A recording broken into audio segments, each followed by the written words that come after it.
rescue this land. We need a man with vision to lead. John Mahama is the man for us. Oh, Ghana needs a change. Mama, I'm sorry and random,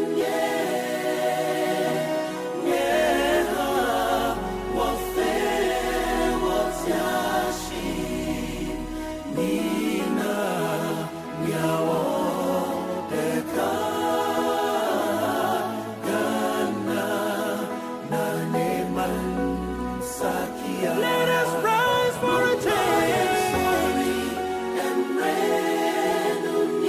A vote for Mahama is a vote for Ghana. Ghana needs the best man. Rise for a change. Naneman Sakia.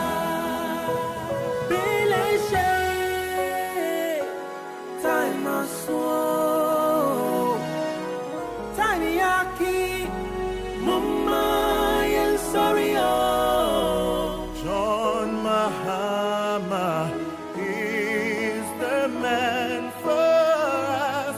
Oh, God.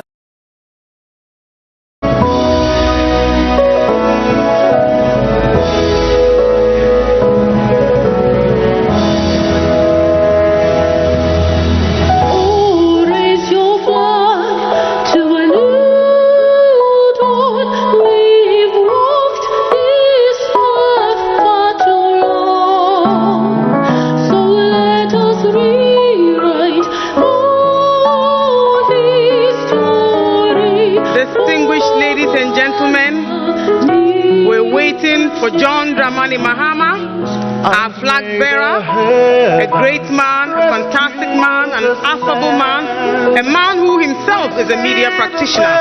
He is accompanied by Professor Nana Jane Opoku-Agyeman, first female vice chancellor of the University of Cape Coast, distinguished female academic, and you all know John Mahama. You've all worked with him one way or the other. You've engaged him on many levels and on many platforms. Tonight we'll be spending 2 hours with you, and hopefully you will interact and engage as we all expect. Professor Jane Nana Opoku-Agyeman, kindly please welcome her very warmly. Thank you, Madam. And of course, the man of the moment, His Excellency John Dramani Mahama. May I please ask you to have your seat as we begin this program tonight. Our Lord and Heavenly Father, we thank you for this evening. We thank you for a gathering such as this. We thank you for making it possible for us to come here this evening. We ask you, Almighty Father, to guide us, see us through these proceedings, and be sure that when we are done, we'll give you all the grace and the glory. All we ask is that you help us to build the Ghana that all of us will be proud of and the Ghana that all of us want.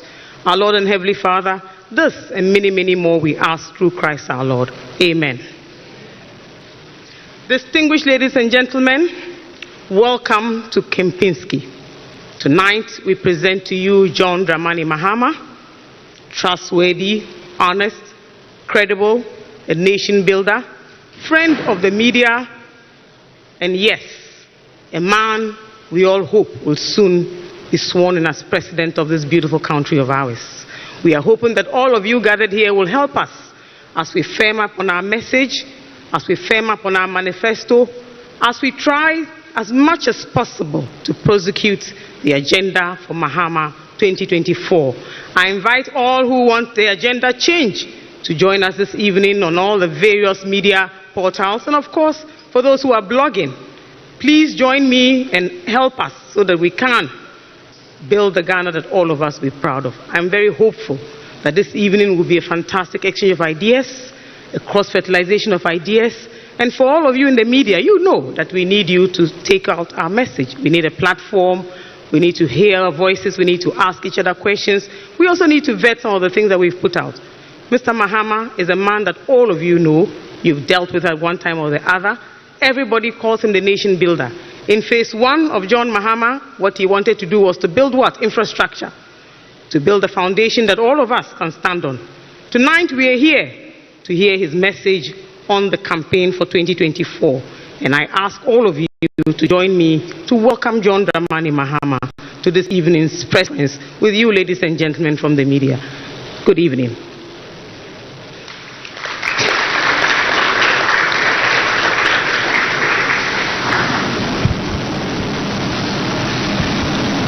Thank you very much, distinguished colleagues. I'm happy to be with you. I know what the importance of encounters like this are. You are the vehicle that we have to use to send our message out to the people. So I'm very happy that you responded to our call at relatively short notice. But let me thank you, Joyce Bawa Mukhtari, my spokesperson, who also happens to be a relative, for your kind introduction.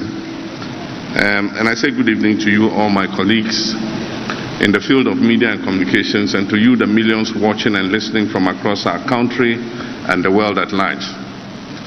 We are at a crucial moment in our nation's history with 153 days to the next presidential and parliamentary elections. 2 years ago in 2022, right here in this same auditorium, in my prophetic address to the nation, I submitted to the government and to all Ghanaians that Ghana was at a crossroads. That speech has been called the crossroads speech. Unfortunately, the government refused to listen to that altruistic conversation and the raft of viable and innovative policy proposals that I offered to them that evening. 2 years on, our country is in the worst state. In between the period, I have been having a series of innovative conversations with you, conversations that do not talk down or talk at Ghanaians, truthful and honest, continuous conversation that admit that our nation is in peril. Because Ghanaians have victory in our DNA, I know that despite these perils, we can overcome our difficulties. Let me thank you for your presence this evening for my first major media encounter ahead of the December 2024 elections. In addition to my digital conversations, I intend to have a number of such media engagements, not only in Accra, but in other parts of the country. As I have done when I was president, I passionately believe in transparency and accountability and engagements with the fourth estate of the Rim. These have always been an effective way to reach our citizenry. And this is why I'm happy today to be with you again to sustain the conversations about our dear nation, Ghana. And do not worry, the media encounters and my virtual engagements will not deny you the opportunity to catch me for one-on-one interviews, either in your studios or whenever we meet at events. Ladies and gentlemen, this is the time for change. The time for change has come. And it is not just a slogan, but a clarion call to the heart and soul of our nation. This is a time for change because of the urgent need for a transformative shift in the way we govern, the way we create jobs, the way we live, the way we provide social services, including health and education, and the way we envision the future of our dear country, Ghana. After almost 8 years under the deplorable leadership of the Akufo-Addo and Bawumia administration, we have seen our country sink into a serious economic abyss.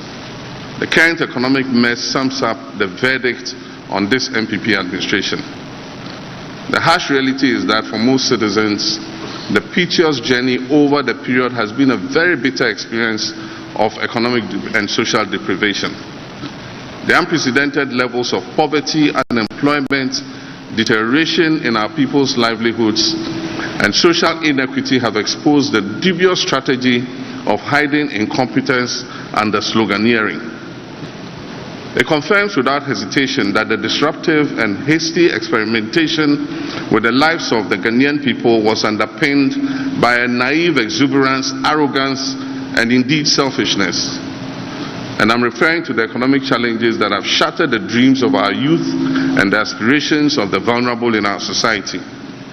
no one has been spared, not children, not adults, including the middle class and the elderly have all been hit very hard. And I dare say, even you, the media, have not been spared.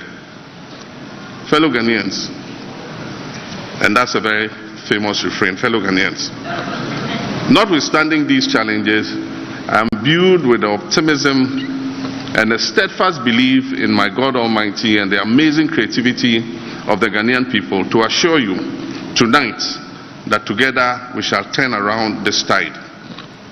We shall turn this government's destructive tide into positive and progressive waves, waves that will reverberate in every home and corner of our country and across the globe, demonstrating that Ghana has once again gotten back on track. Let me give you 5 good and solid reasons why we shall reset Ghana and turn the tide. 1 is experience.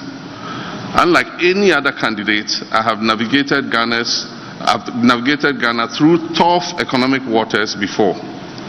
My presidency was marked by significant infrastructure development, building economic buffers for inclusive growth while ensuring macroeconomic stability. I understand the intricacies of national crisis management and possess the proven experience to reset Ghana from the economic challenges that we face today.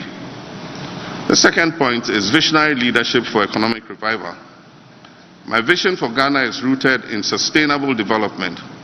I'll focus on revitalizing our economy for job creation through industrialization, enhancing agriculture, and ensuring the efficient use of our natural resources. My administration will introduce cross-cutting innovative policies that are inclusive, growth-oriented, and capable of restoring hope back to our youth. And the third point is commitment to job creation. Recognizing that our youth are the backbone of this nation, my government will prioritize and create decent, well-paying, and sustainable jobs by fostering a conducive environment for entrepreneurship and innovation. The government and the private sector will not only tackle unemployment, but also inspire a generation of change makers and problem solvers. And the fourth point is championing social justice and equality. I wholeheartedly believe in a Ghana where every citizen, regardless of their background or gender, has equal opportunities to thrive. Under my leadership, social interventions and educational reforms will be strengthened. The vulnerable in our society will be protected and given the opportunity to change their circumstances.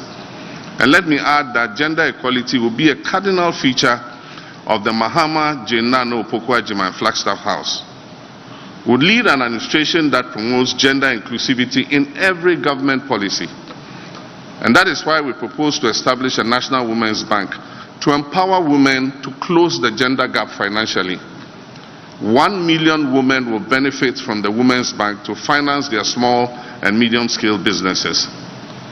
And the fifth point is a call to national unity. Ghana's strength lies in its diversity. The polarization and partisan politics that have characterized the current administration's tenure should have no place in Ghana.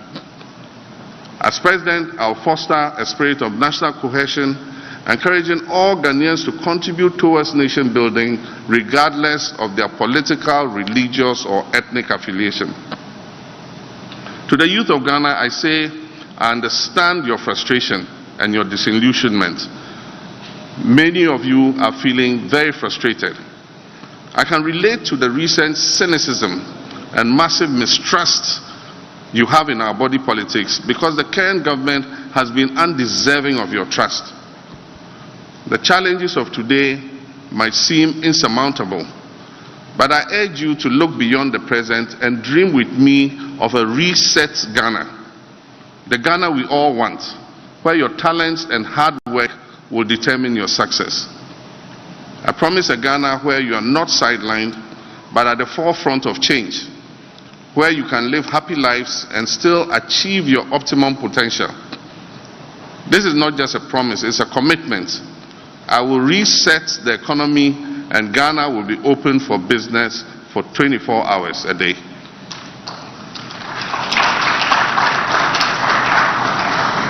Leadership is about vision, And the 24-hour economy is the vision to create decent and well-paying jobs.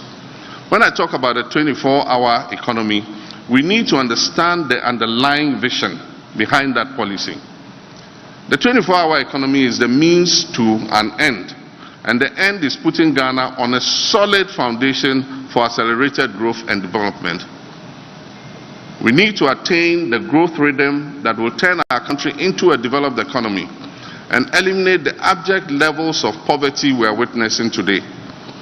An economy that will manufacture many of its needs, including food and beverages, drugs, clothing, and more, such that we can address the exchange rate volatilities due to needless imports.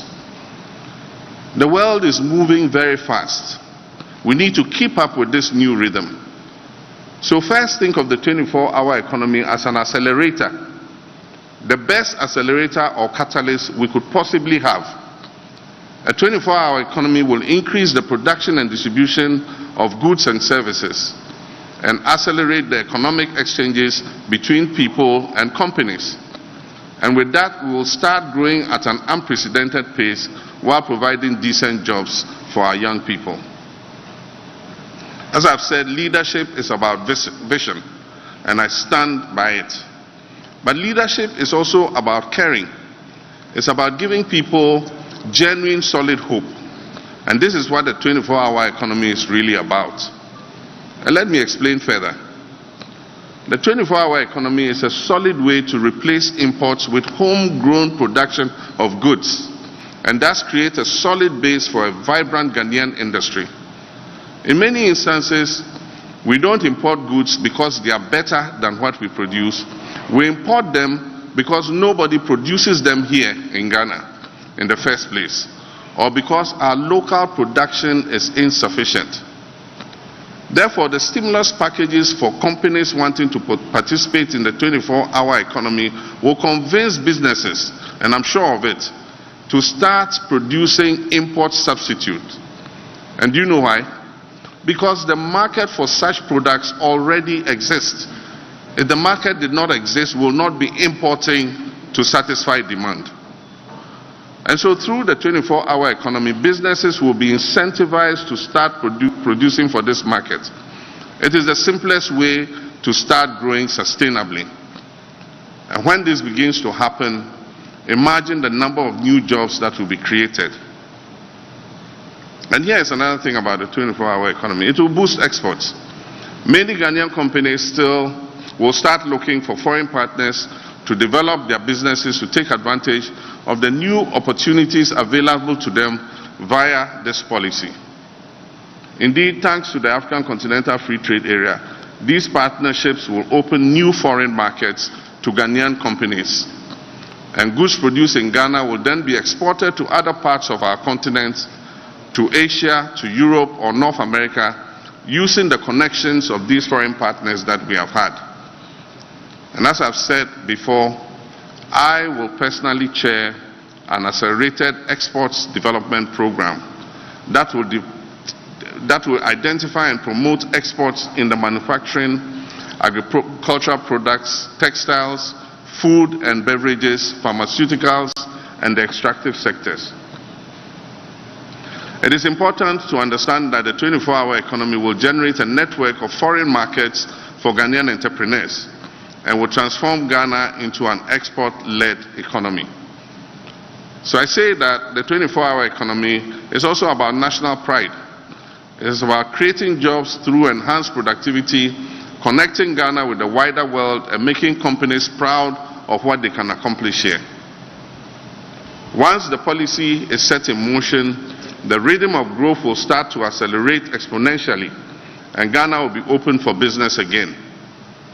This initiative will anchor my determination to change the structure of the Ghanaian economy through the active support of private sector-led growth. And so be assured that the 24-hour economic policy initiative is a well-thought-through, data-driven, evidence-based, and comprehensive policy to expand critical and strategic segments of our economy sustainably, and it will liberate Ghana from the shackles of unemployment and economic dependence. And so governance and fighting corruption for development. I am committed to drastically reducing the size of government, and rightly so. This government has sufficiently proven to Ghanaians that with over 120 ministers and deputy ministers, all they could offer was to run our economy aground. I will run a lean, highly effective and efficient government of no more than 60 ministers and deputy ministers. And this is solid proof of my genuine commitment to curbing government expenditure.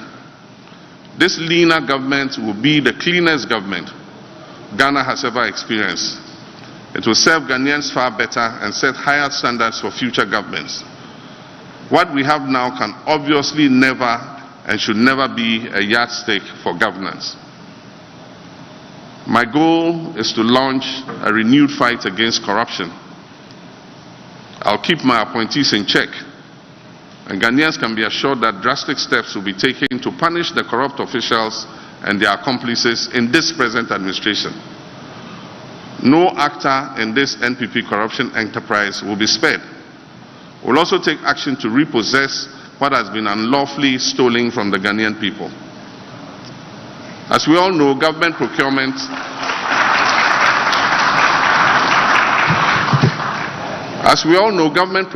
is a significant source of corruption, and no economy can sustain inclusive and equitable social and economic well-being with the penchant for public service holders to be self-serving and corrupt, as is currently the case. The use of public finances will always be compliant with our national laws, transparent, justified by contemporary value for money tests, and solely in the interest of the broader citizens. If we want to eliminate corruption, we must increase accountability in government procurement processes. And accountability gives power back to the people. God willing, as the incoming president and leader, I assure the people of Ghana that the NDC is fully committed to accountability. And this is why one of our key policies will be to set up an independent value for money office to scrutinize all government procurements above $5 million threshold, or as shall be recommended by Parliament. Transparency and accountability are the keys to fighting corruption, and we'll fight corruption by creating an office that will dynamically scrutinize all government procurements, coupled with a lean government of no more than 60 ministers and deputies. And I guarantee you that we will come out victorious in this fight against corruption. Developing the agriculture and agribusiness sector with specialized zones in all regions with support from the Farmer Service Centers and Exim Bank. Ladies and gentlemen, some people say agriculture belongs to poor people. But I say agriculture can generate significant wealth and employment. We live in a world crippled by the ever-increasing effects of climate change. And in this uncertain and sometimes volatile world, food security becomes a strategic issue. To put it simply, we cannot even begin to think about transforming Ghana if we don't put the right focus on agriculture. We cannot be successful in anything we do if we do not first put food on the table at an affordable cost for our people. Agriculture is the cornerstone of growth. Ignoring it is like trying to build a house without a foundation. The slightest storm will bring that house down. Without reliable access to affordable and nutritious food in sufficient quantity, growth and development are impossible. So I don't look at agriculture as an occupation for the poor. I look at it as the very basis of our future. The simplest way to achieve food security is to produce food locally. If you produce food locally, you are not dependent on imports. And so you can still feed the people even if international distribution chains are broken. We won't have to go to other countries begging for grain if we get things right. This is the food security strategy I'm fighting for, and this is why I'm looking at farmers, fishermen, and other protein producers as strategic partners in building the Ghana we want, a modern, vibrant, thriving Ghana. Others may look down on agriculture, but I don't, because I'm a farmer myself. I see farmers as my close brothers and sisters because of their strategic importance in helping Ghana become a true black star, not only of Africa but of the world. Farmers and fishers inspire me, and I hope that I will inspire them too. And let me just share 3 examples of the policies we will implement as soon as we form the next government. I said already that we shall establish special agro-industrial zones in the 16 regions of our country to add value to local crops they have a comparative advantage to produce, and thereby boost exports and reduce raw material imports. Secondly, we shall create opportunities for farmers to improve food security and bolster economic growth through the establishment of farmer service centers across the country. This will be enhanced by well-established farmers' cooperatives, advanced farming techniques, modern digital tools, and the promotion of agribusiness. And the third, we will launch a program similar to the Operation Feed Yourself and Industries program of the early 1970s to make Ghana self-sufficient in basic staples and curb unnecessary imports of things that we have a comparative advantage to produce. All 3 policies exemplify to the highest degree my vision of agriculture as the cornerstone of our future growth. True leadership, like I said, is about vision and about empowering the people to live that vision. Now I turn to digital youth. Let's face it, the digital revolution is here to stay. It has already transformed our lives in ways that were simply unpredictable only a few decades ago, and it will continue to do so. Around the world and here in Ghana, we now have digitized factories and even digital agriculture. This is the 4th industrial revolution. Indeed, the 5th industrial revolution, the cognitive age that brings human and machine intelligence into close proximity for sustainable growth, beckons us. And the sooner we embrace it, the more prosperous our nation will become. And this is why I'm a true and firm believer in the right to affordable and reliable internet for all our citizens. I believe that currently everybody should have access to internet connectivity. You may remember that 4 years ago I promised Ghanaians that if elected president, I'll provide them with universal and affordable internet access. This promise still stands because my vision of a digital Ghana is as strong as ever. It is a vision that led me as president to deploy massive fixed and wireless broadband for reliable internet across our country, and it remains an undying vision. We need to be young in mind and in spirit, and this is a fabulous time in history, a time which we must be bold, create, and take advantage of the huge opportunities the digital world, particularly the digital economy, affords us.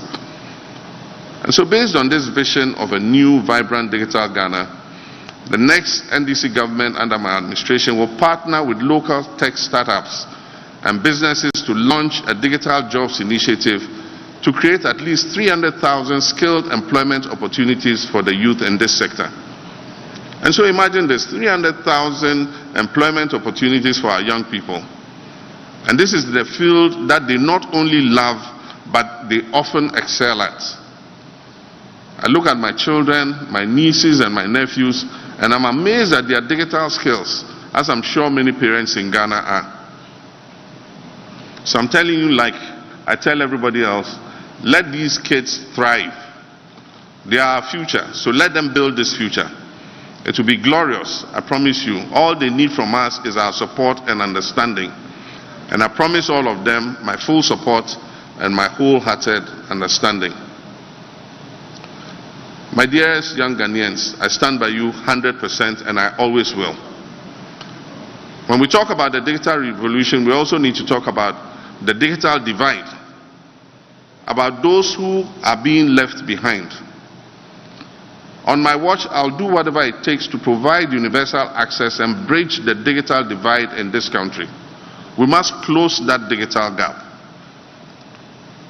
The NDC promised you this, and it was in our 2020 manifesto, that we shall train 1 million coding professionals in demand of digital skills for growth, business process outsourcing, and knowledge process outsourcing ecosystems, ensuring that no one is left behind in this digital revolution. 1 million coders. I mean, just think about it. And I believe we can do it. And this is our plan.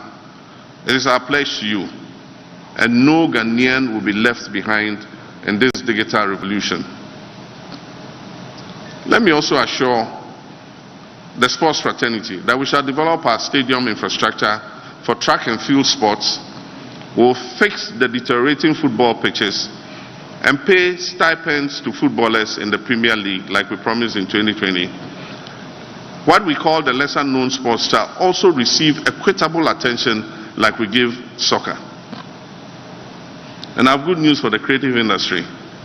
Our overarching policy for the industry shall be the Black Star experience. And this will be geared towards boosting the tourism and creative arts sector. It will include the Pan-African Month, the Ghana Film Festival and Awards Month, the Ghanaian Heritage and History Month, the Fashion and Food Month, and the Diasporan Month.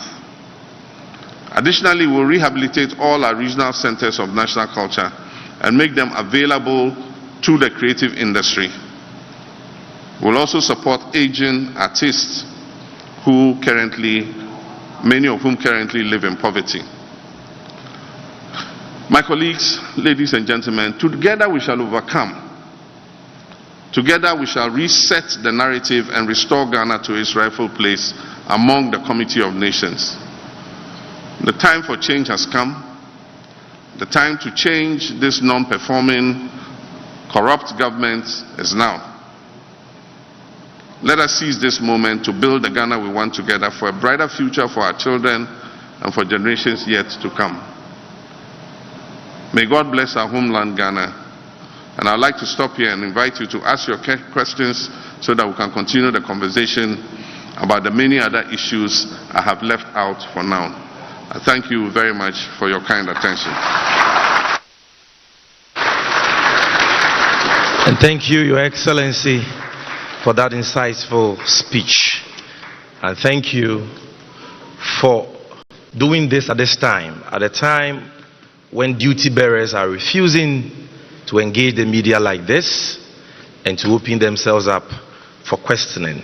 You have not only decided to engage the media, the fourth estate of the realm, but to open yourself up for questions on various issues of national interest. We salute your commitment to transparency and accountability. Ladies and gentlemen, another round of applause for His Excellency. Now, friends from the media, it is time for questions and answers. And I'm going to be moderating this segment. I know you all came here prepared with your questions. But for the sake of the efficient management of time, we need to agree to some ground rules. Only media men are allowed to ask questions.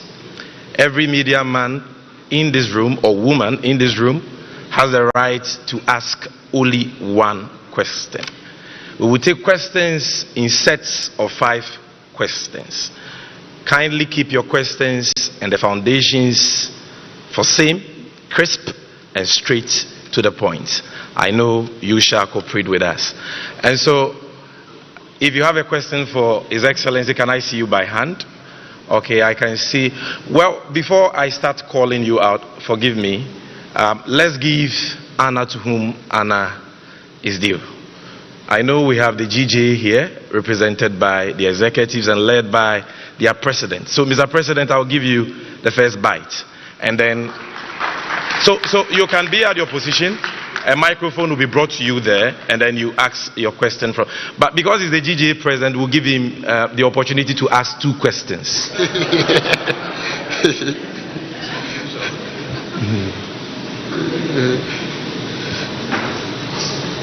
Thank you, Sami, and thank you, His Excellency. I can't ask questions without commenting on this wonderful event. His Excellency, the former President, John Dramani Mahama, on behalf of the National Executive of the Ghana Journalists Association, On behalf of the Inky fraternity, we want to thank you for this wonderful opportunity to deliberate on matters of national interest. I also extend same warm greetings to every one of us here. This media encounter with the flag bearer of the National Democratic Congress, His Excellency former President John Dramani Mahama, is crucial because it further deepens our democracy, and more importantly, it gives the media the opportunity to scrutinize the vision and programs of someone seeking to occupy the highest office in the land once again. At this juncture, the GJ would like to commend former President Mahama for availing himself once again of scrutiny as he outlines his visions and programs for the country. We hope that the former president continues on this path if he wins the election, so that it will not be a 9-day wonder. I want to state that the former president is still a member of the GJ in good standing, and we appreciate that. Thank you. Thank you. We indeed appreciate that. Yes. The GJ has the core mandate to ensure that journalists and media houses get the freedom to operate by holding government and society accountable. We are also duty bound to ensure the welfare of hardworking journalists. Therefore, I'll focus my brief questions on press freedom and the welfare of journalists. Press freedom. Your Excellency, the safety of journalists is one of the most critical issues that the GJ wants you to address if you win the upcoming election. In recent times, attacks on journalists and media houses have been on the rise, with some media personnel sustaining severe injuries. The situation was getting out of hand until we started blacklisting some high-profile personalities. One unfortunate aspect of this situation is the lack of political actors condemning attacks on journalists. The GJ believes that if influential individuals, including presidential candidates like your humble self, condemn such attacks, the issue will diminish.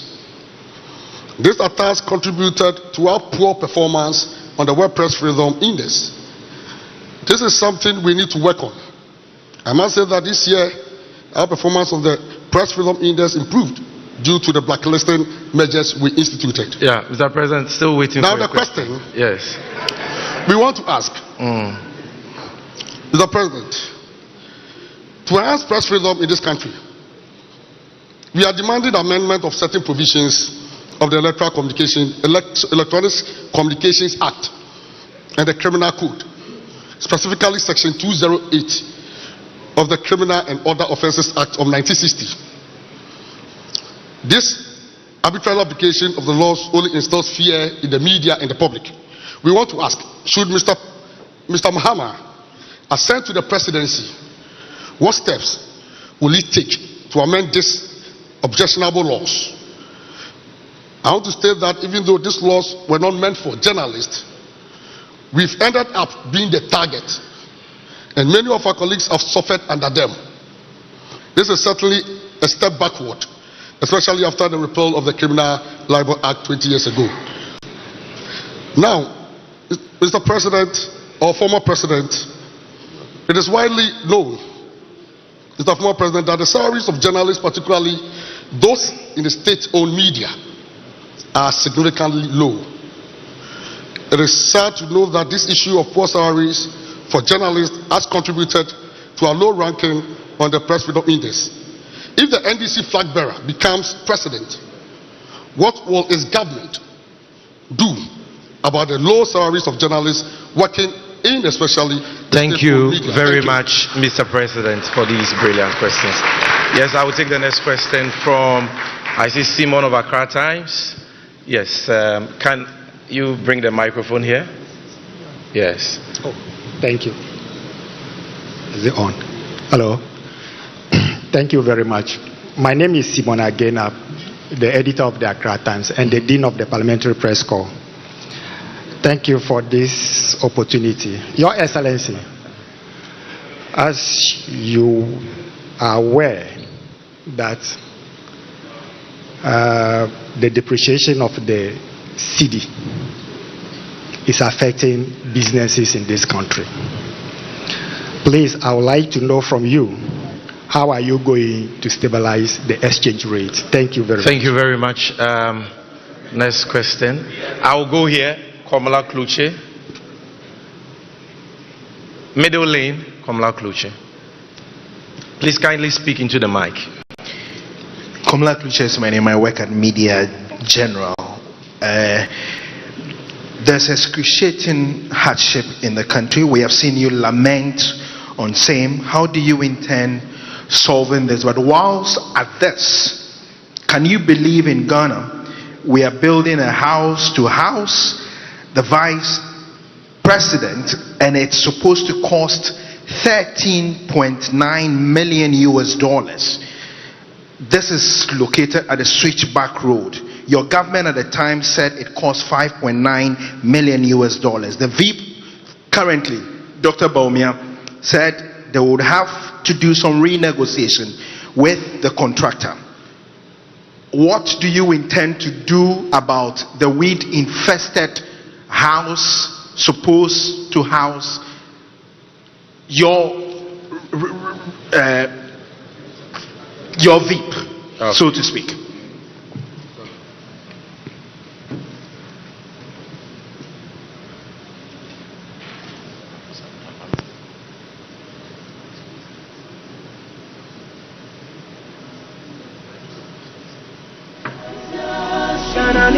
Thank you very much, Komala. Kafwide, I'll give you the...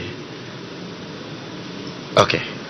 Thank you very much. I've seen you, so relax. Yeah, Kafwide, GTV. Mr. President, if you watch GTV tomorrow morning, you will see a bottle of orange water on my desk. It's not juice, it's from the river. I personally fetched that water. Galamsey is ravaging our environment, it's polluting our waters, it's destroying the farms. You were talking about agriculture and the fact that if we don't have food to eat, everything will be meaningless. I want to know what your plan is to deal with illegal mining, aka Galamsey. Thank you for your question. The masculinity has been too much, so let's go for a female voice. Nima from Ghana Web.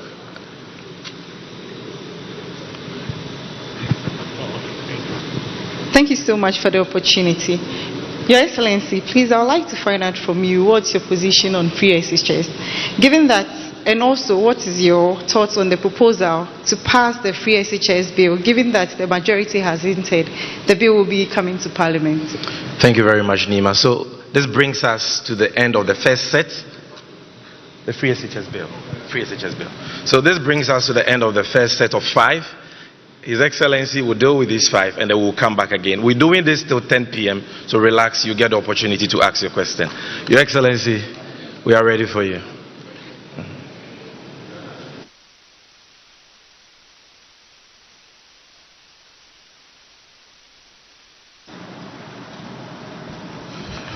Thank you very much, Mr. President, for your questions and also your commendation. This will not be a 9-day wonder. Everybody knows that when I was president, I held media encounters, every year of my presidency. It's not been the same under this government. They've run away from the searing accountability to the media. We all know that Chapter 12 of our Constitution is on press freedom. And it has been one of the most progressive constitutions that any African country can have, because it gives wide-ranging freedoms to the media to be able to do its work, and principally to carry out their role as the watchdogs of the people, not as the guard dogs of government. Some of us have abdicated that role, and instead of being the watchdogs of the people, we have been the guard dogs of government, savaging people who question and try to hold government accountable. So we must take note of that. Safety of journalists is important, and I must say that in this last administration, journalists have felt more afraid, they have felt more cowed.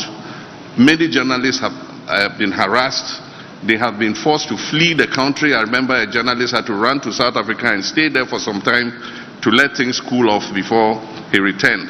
Another journalist in the Upper East region who questioned some issues to do with illegal mining also had to run away from the region for fear that he was going to be assaulted or harmed. I remember Ahmed Swali and his murder, assassination, which up till today, government does not seem to have the political will to let the investigations go forward and bring the people who did this to justice. As long as these people are not brought to justice, the possibility exists that they can do something similar in the future. And so these are things that we take seriously. And my track record when I was president is there for everybody to see, that because I'm a colleague of yours, my training is in the media, and so I can empathize with the work you do. And so definitely you can be sure that as president, I'm not going to condone or conspire to harass journalists when they do the work that the Constitution has mandated them to do. We're willing to sit with you and look at any laws that are in contradiction with the Constitution. The Constitution is the overarching law of our country. And so if there are any laws that are punitive and constrain the media from doing its work, they are laws that we can look at and we can amend if necessary. The low salaries are not only the state-owned media, they are even worse in the private media. They are even worse in the private media. And so it's something that we need to attend to. The thing about media is that it is driven mostly by adverts. Unfortunately, things have gotten worse because businesses are suffering currently. The budget for advertising has shrunk. And also because of the number of media that we have, dividing that little budget amongst the media makes it difficult to be able, for the media owners to be able to guarantee bigger salaries. And so even in turning our economic fortunes around and bringing the private sector back onto the path of growth and growing our economy would create a bigger pot for us to be able to give more advertising to media houses so that they can improve the salaries of media people. But in the meantime, if you remember, we set up a media development fund. There were a few challenges at the time, and so we put it in abeyance for the meantime. But I think there is something that we can look at again. Set up a media development fund. Government puts seed money into it. It was meant to improve training of journalists. It was meant to attend to welfare of journalists and so on and so forth. And so it's something that we are willing to reactivate. And together with the GHPage and all the other media umbrella groups, we'll sit down and see how this media development fund can inure to the benefit of people in the media space. And so those are all things that we are willing to look at. The other question was... So on the exchange rates. Yeah, on the exchange rates. The immediate issue with the exchange rate and the economy is that the best signal Ghanaians can send to both domestic and international investors is that we're ready to change the current trajectory on which we are. I think that if we hold a successful election, we demonstrate to the world and our people that we are willing to change this trajectory on which we are, that is leading us further into the abyss. It will restore confidence in the economy. That in itself will send a signal that stabilizes the foreign exchange. Currently, nobody has hope in where we're going. And so people are hedging because of the rate of deterioration of the value of the cedi. People are hedging for other foreign currencies. And when it happens like that, then it puts further pressure on the currency. And so we would instill fiscal discipline, because eventually the main driver of the economy is fiscal discipline and fiscal consolidation.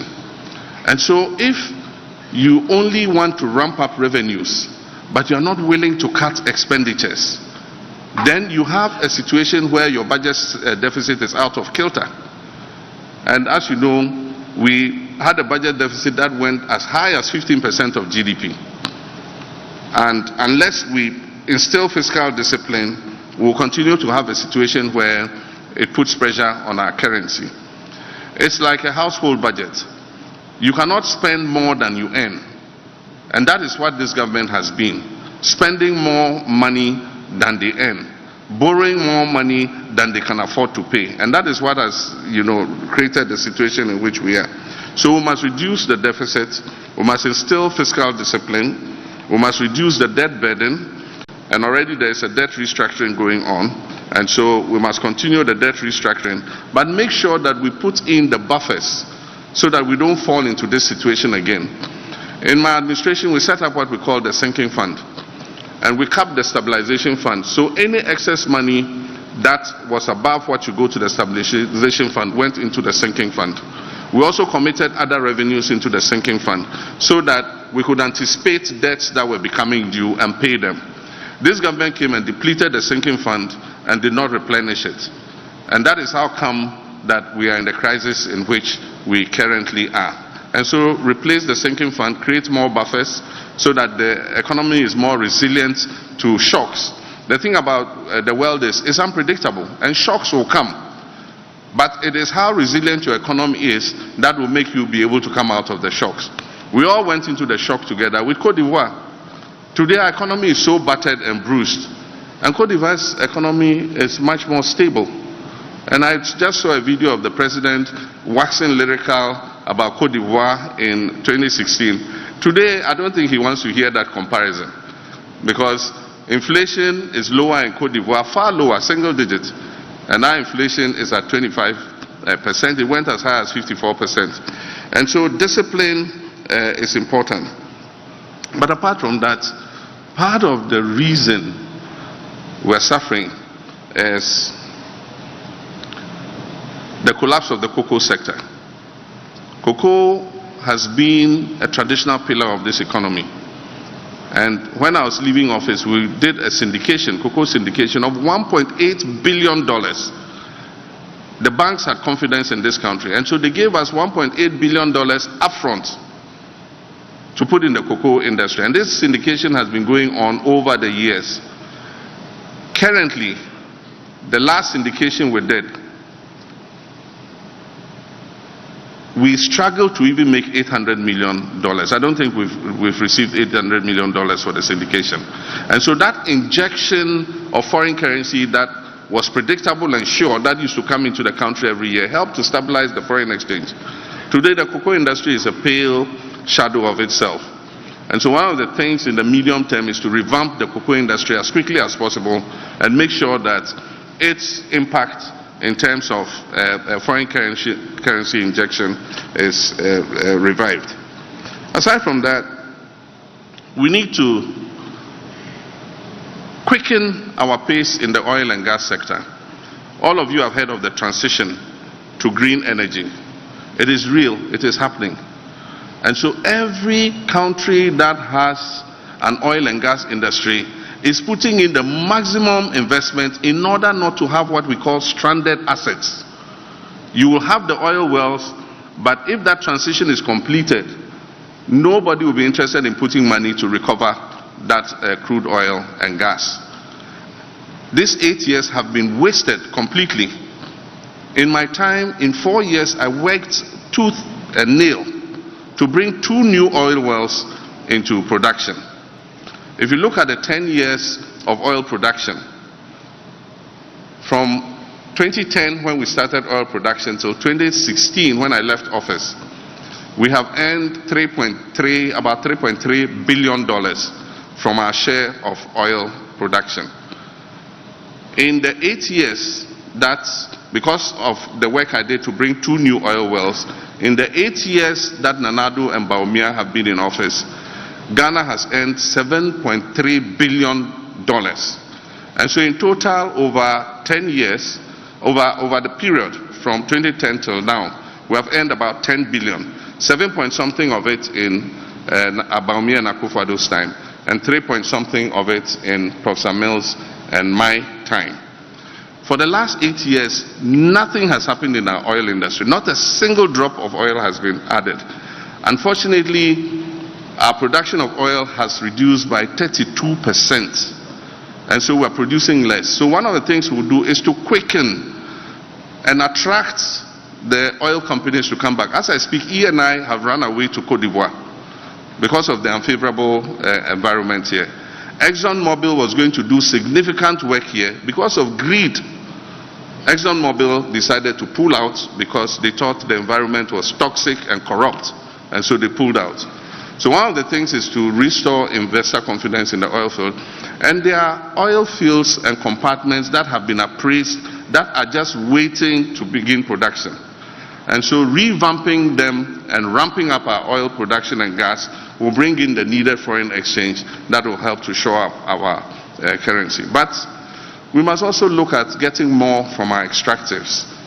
We have bauxite, we have gold, we have lithium, we have manganese, we have so many other minerals.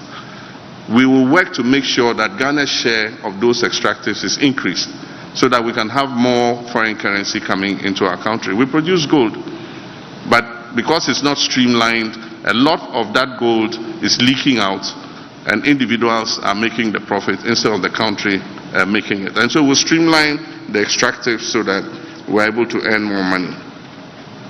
The Vice President's residence, I don't know what the current situation is, but I know that initially when we commenced the idea of creating a suitable residence for the Vice President, the former Nigerian High Commission land was acquired for that purpose. And I know that some construction took place there.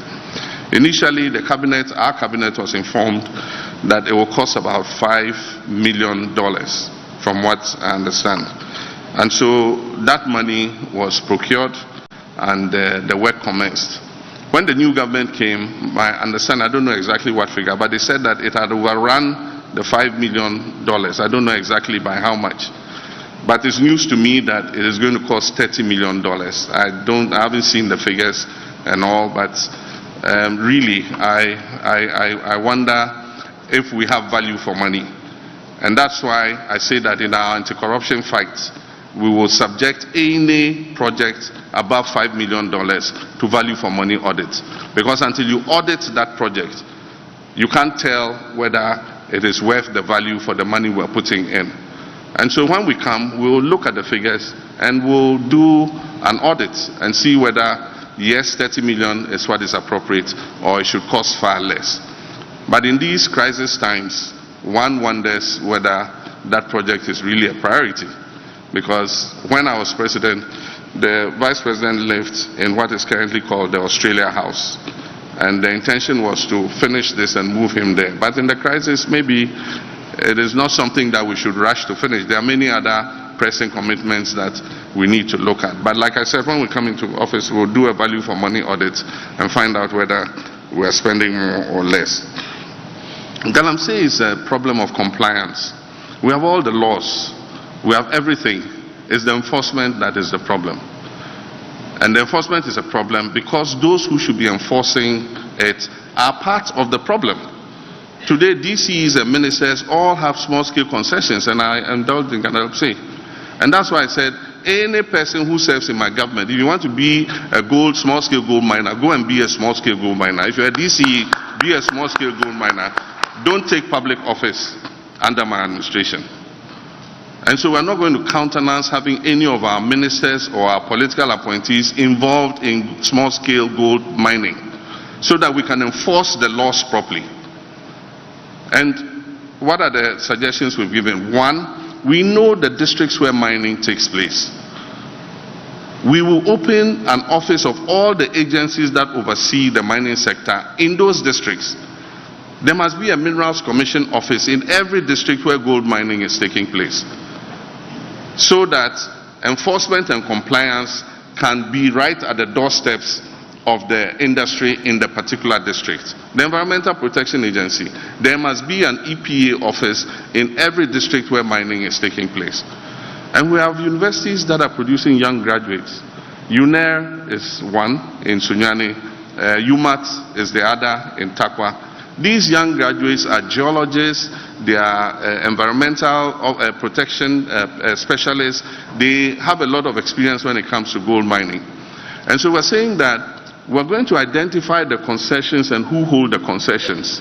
And we're going to employ these young people to work with the companies that legitimately own the concessions so that they can guide them in how to do proper mining.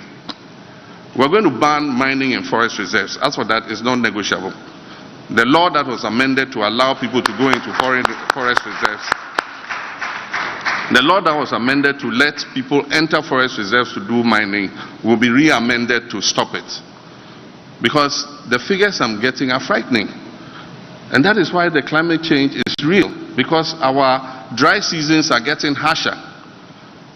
We used to have 365 days rainfall in the western region. Today it is not so, because all the forest reserves have been invaded by mining companies.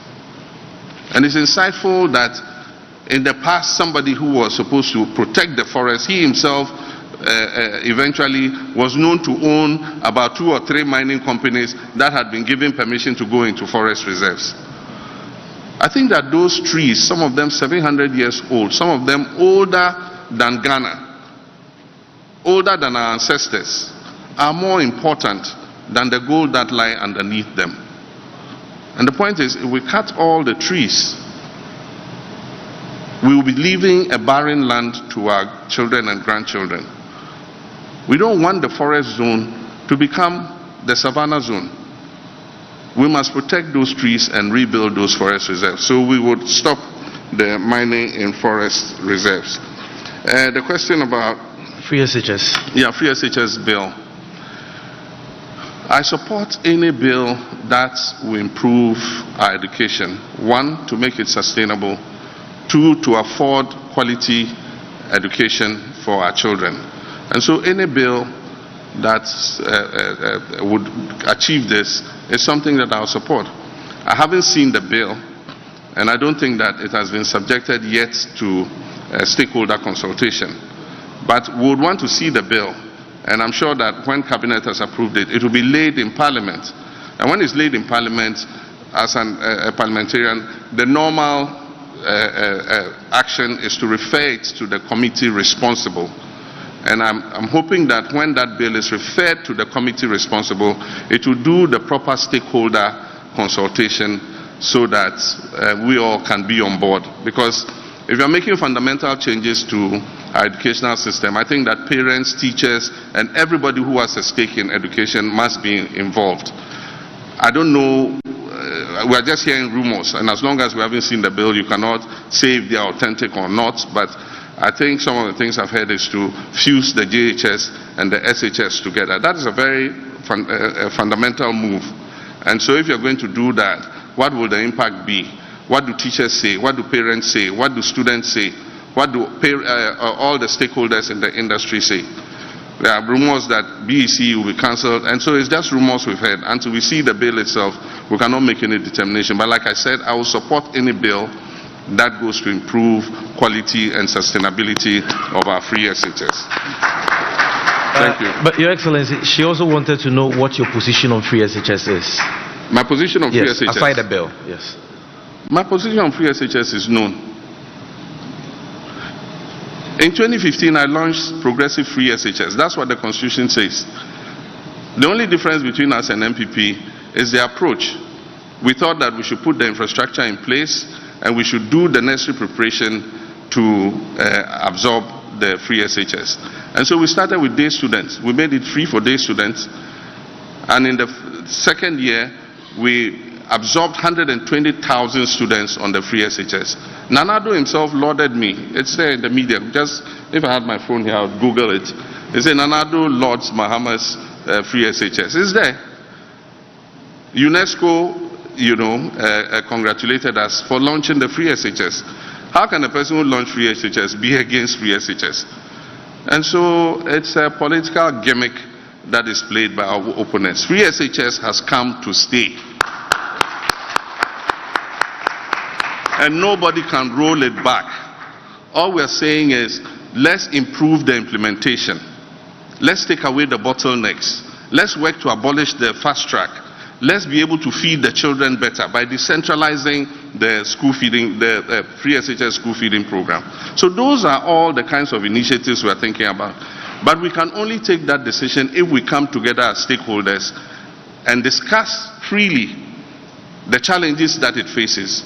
Today, there is not the environment for a free discussion of free SHS. Ask any teacher or headmaster. If they make comments adverse to the conditions and implementation of free SHS, they are either sacked or they are transferred to Siberia. And so we must change that. We must free them to be able to come up and talk about it and discuss free SHS and how we can improve it. My commitment is to improve it. And so that political gimmick, if he comes, he will cancel free SHS. And I've seen some Osofutu going around and repeating the same thing. I don't know if he's, I don't know who he is, but he's also gone around repeating that same tired, hackneyed, political propaganda. I am committed to free SHS. I was the one who launched free SHS in this country, and free SHS has come to stay. Thank you very much, Your Excellency. Ladies and gentlemen, we'll be going for the second round. Aniampofo, my good brother Shadov is also here. So kindly bring the microphone here. I see Miss Ami here. I see Kwame Menka. Then I'll take 2 here, so that will be 6. So let's start with Aniampofo of Metro TV. Kwame, you're seated at the wrong place. Okay. Thank you. Good evening. Thank you, Mr. President. So my first, I'm limited to 1. All right. Annie, can you increase your volume? Okay, 24-hour economy. So if you check the global countries that are practicing 24-hour economy, it includes USA, Canada, France, UK, Singapore, and the rest, Germany. All those countries are in the Western developed world. I'm just wondering, I checked the statistics with the France implementation, and I think one of their cardinal challenges has to do with labor.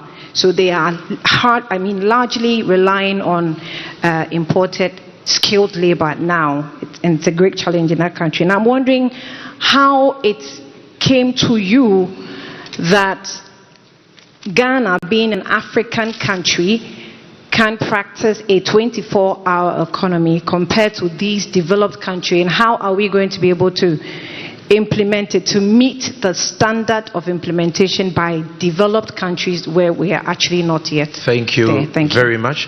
I see that Kwesi, I'll come to you. All of you, I'll come to you. But I see the gentleman by your hand. It's only fair that I allow that gentleman to ask this question. So let's take him. I'll come to you. Don't worry. Thank you, Your Excellency. My name is Felix Nyaba. I work with Express News. Your Excellency, your critics, especially your political opponents, says that you and the NDC cannot boast of any social intervention policies. Will you mind share with us what have you done on this social intervention policies in this country? Thank you. Shandov, bring the microphone to the front. The man in that colorful bow tie. Yes. Good evening, Mr. President. My name is Kwesi Shandov. I work with Wesleyan Television. This is my question. When the NDC won the 2008 elections, they were caused by a section of the party, and indeed, the party's founder for the government of the day to be tougher on past corrupt officials. But it appeared that under the impression of Father for All, your late boss, Professor Mills, was lenient, and indeed you've also been accused of that same leniency, if I have to put it that way. But years down the line, I'm inclined to ask, have you delivered yourself from that spirit of leniency? And and if you have, what are the first 3 allegations of corruption that you would probe if elected? I mean, on my paper, there's a plethora of them, but in your books, what are the first 3 that you would probe? Thank you very much. Let's go to the middle lane. Miss Ami here. Then I'll come to you, Wisdom. I'll come to Wisdom. Then we'll go to the fire. Okay. Good evening, Mr. President. I am Sewami and I work with the EIB network. So, Mr. President, at a gathering of NDC lawyers somewhere in September last year, you urged them to aspire to become judges so that you can appoint them, to bring a balance to the judiciary, which you have termed as an NPP-inclined judges. I want to know if you still stand by this position, and if by this you mean that if you become president, you will appoint NDC sympathetic judges or promote them to become judges even at the Supreme Court. Thank you. Thank you very much. Wisdom, middle lane. I'll come to the last lane. Okay. My name is Wisdom Hedejome. I work with the XYZ Broadcasting Limited. Mr. President, clearly you have just one term, and that will make you unaccountable. I remember very well in your interview with the Voice of America, you indicated that one term, which is 4 years, was not enough for any president to make any meaningful impact. So does the position still remain, or can you tell us that would that 4 years be enough for you to fix the economic mess you've been complaining about? Thank you very much. Let's go to the far end. I see Kwesi Vybes. I see Sadiq Adams. I'll come to you. So Kwesi Vybes, stand on your feet so that they can see you. I see Sadiq Adams also there. I'll call you. I've seen all of you, so don't worry. Thank you very much, Sami. Your Excellency, if elected president, I want to find out what measures, specific measures you would implement to address challenges that were faced by depositors and investors whose monies are locked up as a result of the collapsed financial institutions, including Men's Code. Thank you very much. All right. Thank you. So let's take one more there. Okay. There is one just by you, the gentleman who is sitting just by you, yes. Good evening, Your Excellency. My name is Blessed Sugan. I work with Joy News. Based on your success in the 2024 general elections, you would not just be the executive president of the Republic, you would also be the commander-in-chief of the armed forces. Your Excellency, there's a professor, Kwesi Vybes, who's enjoying support from Imani Africa. They are in court asking the Supreme Court to enforce their interpretation of Article 202 of the Constitution, which will bar any new president from appointing new chiefs for the security agencies, including the IGP. You have a test case if you get to win the elections, which would mean that you have an IGP which is somewhere, who has an age range of 53.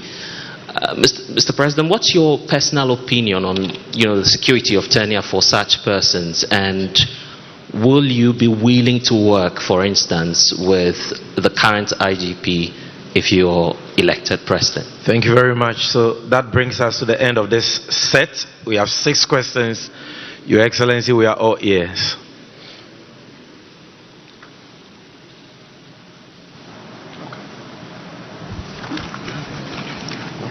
Thank you. And the first question was about the 24-hour economy and the countries that are implementing that policy. Indeed, there are several countries implementing it.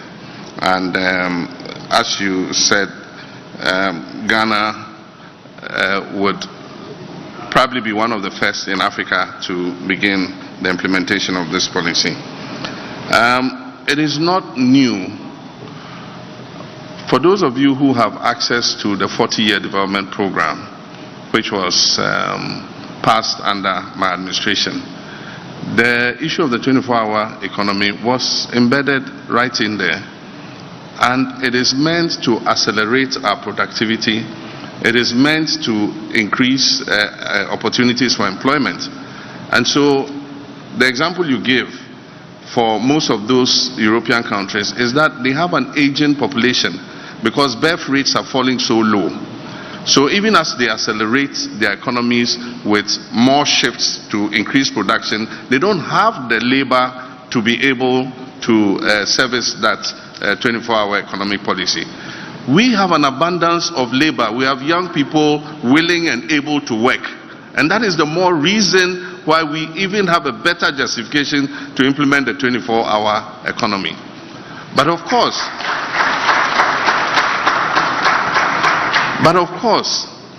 there are people who come and say, oh, but there's 24-hour economy already, there are some businesses that are working 24 hours. Yes, they are doing that by choice. That just a few of them think that they have the capacity to work 24 hours. So it's just by the decision of the owner of the enterprise that he can implement it. It has never ever been a policy in Ghana. So the difference between what they are referring to, that some companies are running 24 hours, the difference is that we're going to make it a policy, and it's going to have the guidelines for that policy and what government can do to encourage more companies to run 24 hours. That is a simple thing. And so we say we're going to bring a 24-hour economic policy. But we've never had a policy that regulates and guides how we can incentivize companies to do 24 hours. And I said that one of the things we'll do is give them tax incentives. Because one of the things that adversely obstructs businesses in Ghana is our high taxes. And so if you give some of these companies a tax break, it will encourage them to pump more into production so that they can employ more people. And so that's what we also have the issue of safety. Because if companies are working in the night, you must guarantee that they are safe to work. And that is an obligation of government. You don't expect the companies to go and hire security people to come and guard them so that they can work. Government must make sure that it creates a safe environment for the 24-hour economic policy to work. Aside from that, transportation. We need to provide an efficient transport network so that even in the evening, people who have to go to work can get easy, affordable transport to run.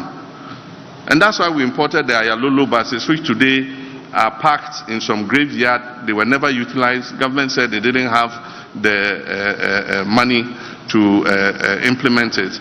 But it was a combination of interest between government and the private sector. And so GPRT and all of them were involved. And it was going to run as a bus rapid transit system so that people could catch buses to and from work at whatever time that they close. And so when we come, we're going to revamp all those bus rapid transit systems and buses. Why the 24-hour economy works in some of the developed countries is at any time of the day or night when you go to a bus stop, you get a bus to transport you to work. And so government has some obligations under the 24-hour economy. There are many places that we can easily change into a 24-hour economy mode. The judiciary announced recently that, judges are going to sit later than they have done.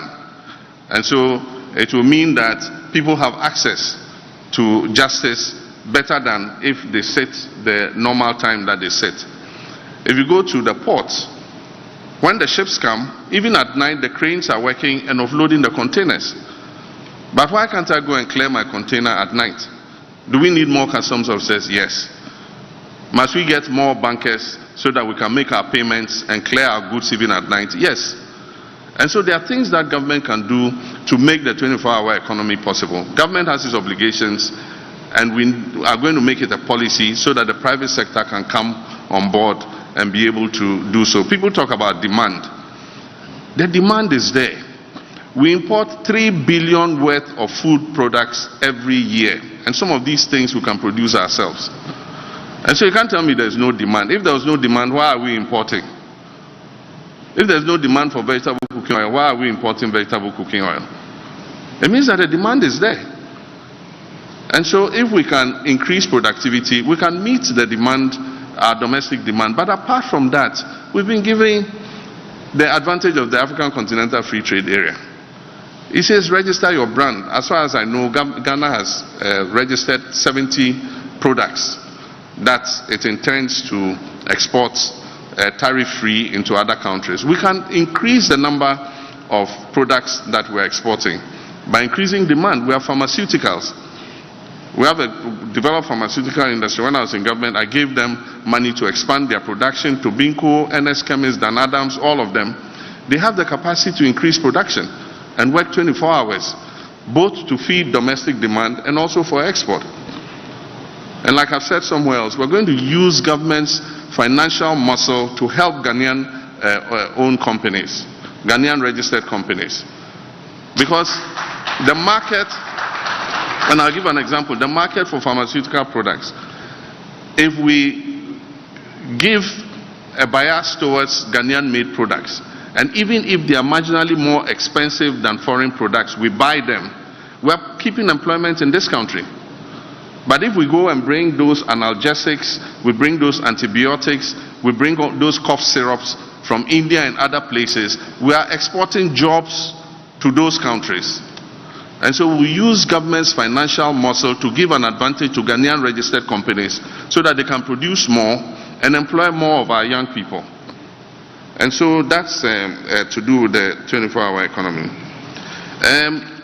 I've heard this thing said so many times, and I wonder the basis why they say so. The NDC has no social intervention programs. It's the funniest thing I heard. Who brought the District Assembly's Common Fund concept? It was the NDC. We put it in the 1992 Constitution and said 5 to 8% of total government revenue should go directly to the districts for their development. So if you go to your district and the District Assembly has built a school, a KVIP, a nursery, a sports recreation, a community center, it is a social intervention of NDC that has produced that. Who introduced the GET Fund? It's Rawlings, NDC. We passed the GET Fund law. But for the GET Fund, where would our education be? Most of the educational infrastructure in this whole country is being provided through the GET Fund. And so, how can you say we haven't introduced social intervention policies? But in any case, what is social intervention policy? Is an action or policy that provides social services or social benefits to the people. And so it's not only GET Fund and other things. We have provided more access to water than any other government in the history of this country. When Professor Mills came into government, access to clean drinking water was 58%. By the time we left office, access to clean drinking water was 76%. For Accra alone, we added 40 million more gallons of water. In 8 years, not 1 gallon has been added. And I hear the Ghana Water Company say, oh, Accra is overgrowing its supply of water. It's overgrowing its supply because in 8 years, you have not added a single gallon to it. You must plan and know what your population growth rate is. And you must continue to put in the capacity to bring in more water. And that's why I'm saying that we took water and brought it in from the northern direction of this country. And so Adenta and other places that had never gotten water for almost 15 years saw their taps flowing for the first time. Today, I'm sure your taps flow twice a week or something. If you don't store water, you will run short. And so we need to invest to bring more water supply, not only to Accra, but to all our growing communities around the country. And so if you are a government and you haven't invested in improving water, definitely access to people will be denied. We've extended electricity more than any government in the history of Ghana. Electricity is a public good. When electricity arrives in a community, it changes the lives of the people very rapidly. People can engage in small-scale enterprises. It was Rawlings who introduced the Rural Electrification Program and the National Electrification Program. And so today, when we say that Ghana has more than 80% access to electricity, it's because the NDC introduced those policies for us to be able to do so. So how can any person say that NDC has not introduced any social intervention? Even the NHIS. NDC started a pilot in Damango and Nkranza for the NHIS. Implementation started in President Kufuor's time. But what President Kufuor introduced was a mutual health insurance scheme. And so your card, your NHIS card, allowed you to access health services only in the district in which you were registered. Today's National Health Insurance Scheme was introduced by Professor Mills. He changed it from a mutual district insurance scheme to a national health insurance scheme so that your card could access health care anywhere in Ghana you go. And so I wonder what is giving these people this idea. You know, I can refer to free school uniforms and free sandals. The free school uniform policy was introduced by Professor Mills. I can refer to the free textbooks for basic schools. When Nana Jane, seated here, was minister, she came and met a situation where 3 children had access to 1 textbook. By the time she left office as minister, every child in basic education had access to 4 textbooks of their own. If that is not social intervention, I wonder what else is social intervention. Even let's take progressive free SHS. It's a policy, the free SHS. I launched the free SHS. And so you can't say that we have not had any social intervention. If you talk about the cocoa sector, our policy of free fertilizer and free cocoa inputs and free seedlings changed the lives of the cocoa farmers. And if you remember, when I was leaving office, we did almost 1 million tons of cocoa because of the policy that we had of giving these inputs to the farmers free. If that is not a social intervention, I wonder what else is. That argument must stop. And the point even is, these people have done more harm to social interventions than any other government in history. They capped the NHIS, and apart from that, they starved it of funds. And so most people with an NHIS card today cannot access health services. You go, you get a consultation, there are no drugs, not even analgesics. You go to hospitals and they say they won't accept the NHIS card because the NHIS is not refunding their claims. And it's not refunding their claims because this government has starved the NHIS of money. They've starved the District Assembly's Common Fund of money. The Constitution said 5% to 8%. We were giving district assemblies 7.5% of national revenue. When this government came, they reduced it to 5%. And the rest they are putting into the consolidated fund to spend at the center. And even the 5% does not come.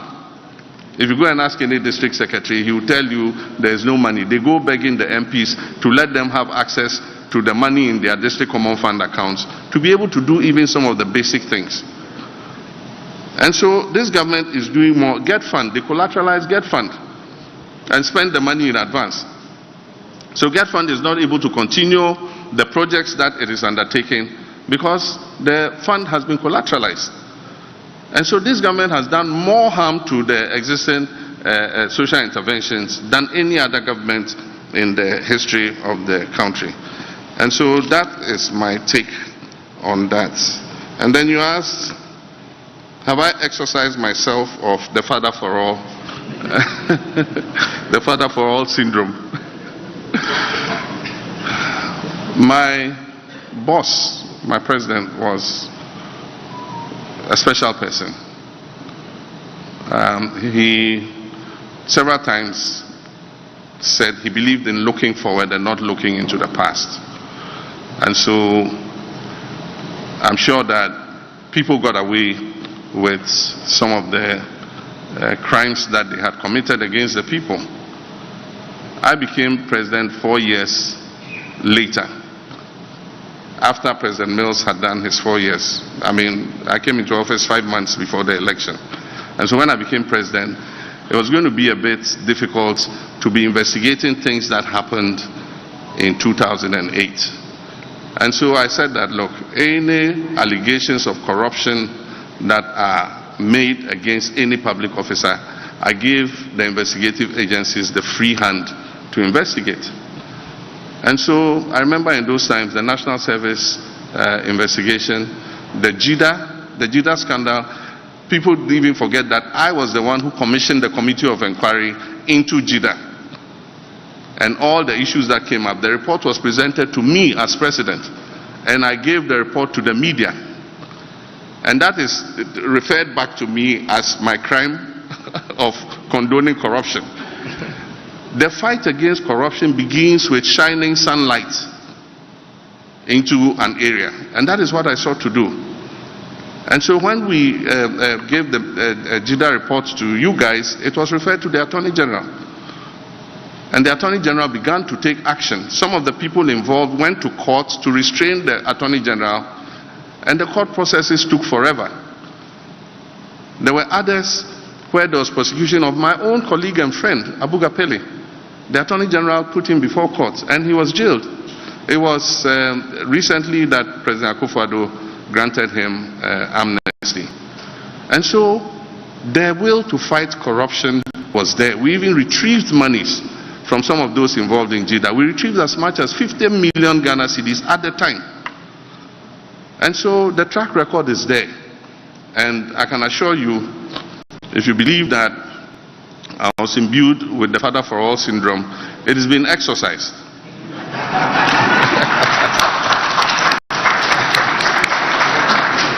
And it's been exercised because it's a demand by the people of Ghana.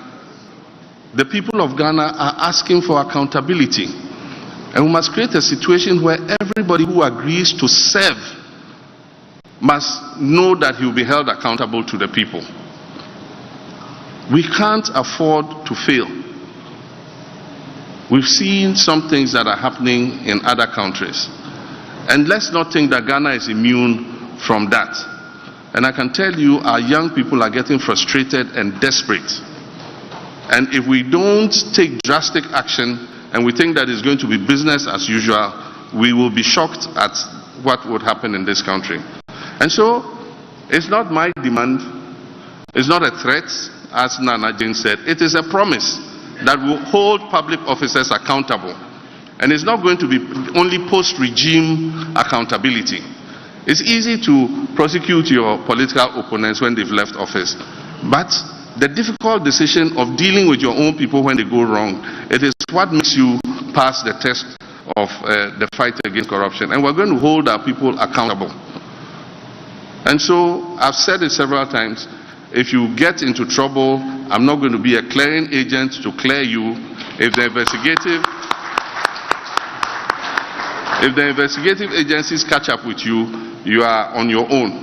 All right, sir. And the appropriate sanctions will be taken. All right.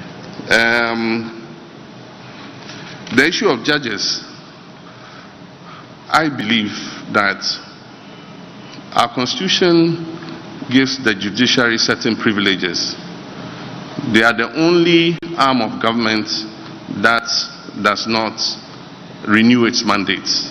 They don't go for elections to be re-elected as judges. And they're given security of tenure. I think that the obligation and responsibility of every president is to appoint fair-minded people. Human beings, as we are, would have our own inclinations towards one party or towards one religion or towards one culture or other. There are many things that make us who we are. But the obligation on when you become a judge is to look at the cold hard facts and rule based on that. Some of the pushback that we're seeing currently is the penchant by this president to pack the courts. And only recently you've seen what happened. And I can't understand why the Chief Justice will be the one recommending, which judges to appoint. The Constitution is clear that is the President who appoints judges in consultation with the advice of the Council. And so the initiative to appoint judges must come from the President and submitted to the Judicial Council. It brings it back with advice to the President, and the President forwards it to Parliament. That is the procedure. It is very rare that this time the recommendation comes from the Chief Justice to the President. And even the issue of capping the number of judges. The Constitutional Review Committee recommended that we cap Supreme Court judges at 15. And so the issue of capping the Supreme Court is not for the Chief Justice to say. We will resurrect the Constitutional Review process when I become President. And when we do that, we will put it to the Ghanaian people whether we should retain the 15, whether we should reduce it, or whether we should increase it. And so I think that should be the Chief Justice saying that we should increase and cap at 15. And even when she says, and cap at 20, and even when she says cap at 20, she has already recommended the 5 that will cap the 20. Thank you. And even bring it to 21. Because if you add that 5, it will go to 21. And so I think that we must, as much as possible, you have the discretion. The President of this country has a lot of discretionary powers. But that discretionary power must be exercised with responsibility, and make sure that when you are appointing people onto the judiciary, which has security of tenure until they reach 65 or 70 or whatever age is recommended, you cannot remove them unless for state reason. And so in appointing people to such powerful positions where they are the arbiter of whatever happens in this country, we must make sure that we use a criteria of fair-minded people who can put their prejudices aside and be able to judge fairly, because they are the last resort when disputes occur. And so I think that that is the... I was speaking in Elubo when I made the statement that I made, and that statement was in 2016, and it was made to justify why I deserved a second term in office. And I believe that at that time we had made significant steps in terms of stabilizing the economy, in terms of infrastructure development. We had brought the Echuabo gas processing plant on stream. We had been faced with a crippling energy crisis.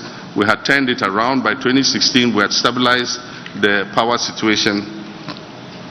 We had worked hard to bring 2 new oil blocks on stream, which increased the volumes of our oil production and the value of our production. We had introduced a new Energy Sector Levy Act, which today is bringing in almost 9 billion cedis a year.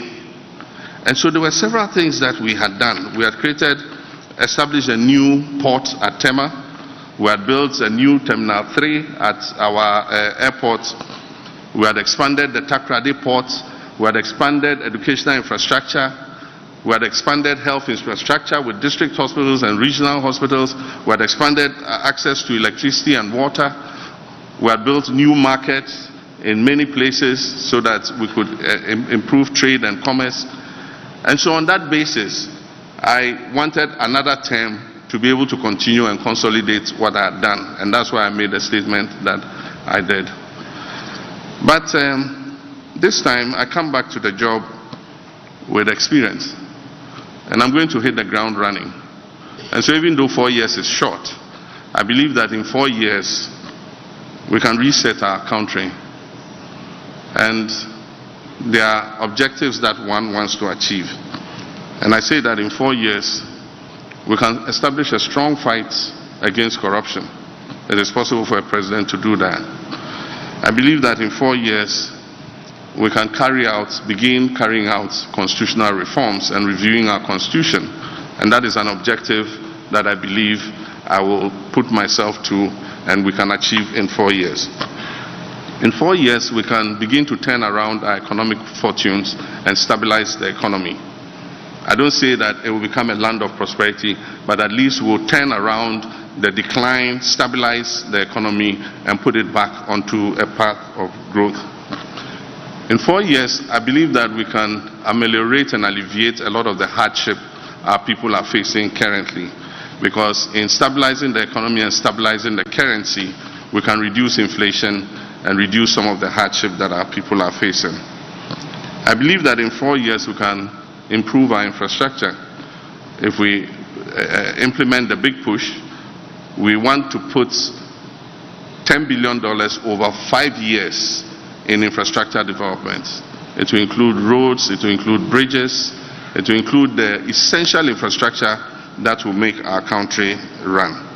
And I believe that in 4 years, with the implementation of a 24-hour economic policy, we can begin to create more jobs for our people. And so, yes, I think 4 years for the reset objectives that I have mentioned, one can create a turnaround and create a platform for resetting our country and giving it the opportunity to take off.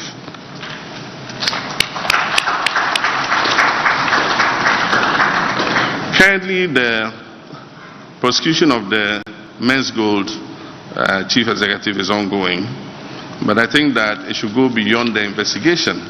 I don't know how far they've gone with identifying the assets of Men's Gold and identifying the holdings, validating the holdings that people had. It is only when you've done that and you know what the quantum involved in, that you can make, promises and assurances of how to alleviate the suffering of Ghanaians. A lot of people really suffered under this men's gold, and many of our public servants and others who were enticed to put their monies in have suffered because of what has happened. And so when we come, we'll accelerate the prosecution of the person involved, but we'll also go one step further to look at what assets are recoverable and see what the quantum of investments that were made. Some people talk about some amounts of money, but I don't have that validation. It's until we have that validation that we can make an assurance that some restitution can be made. I'm aware of the case in court, and I don't want to comment on it in order that I'm not in contempt of court. But I would say that the security services are different from the public services, and that is why the head of the security services is called the Commander-in-Chief. Security rules and ethics are different from what we have in the public services.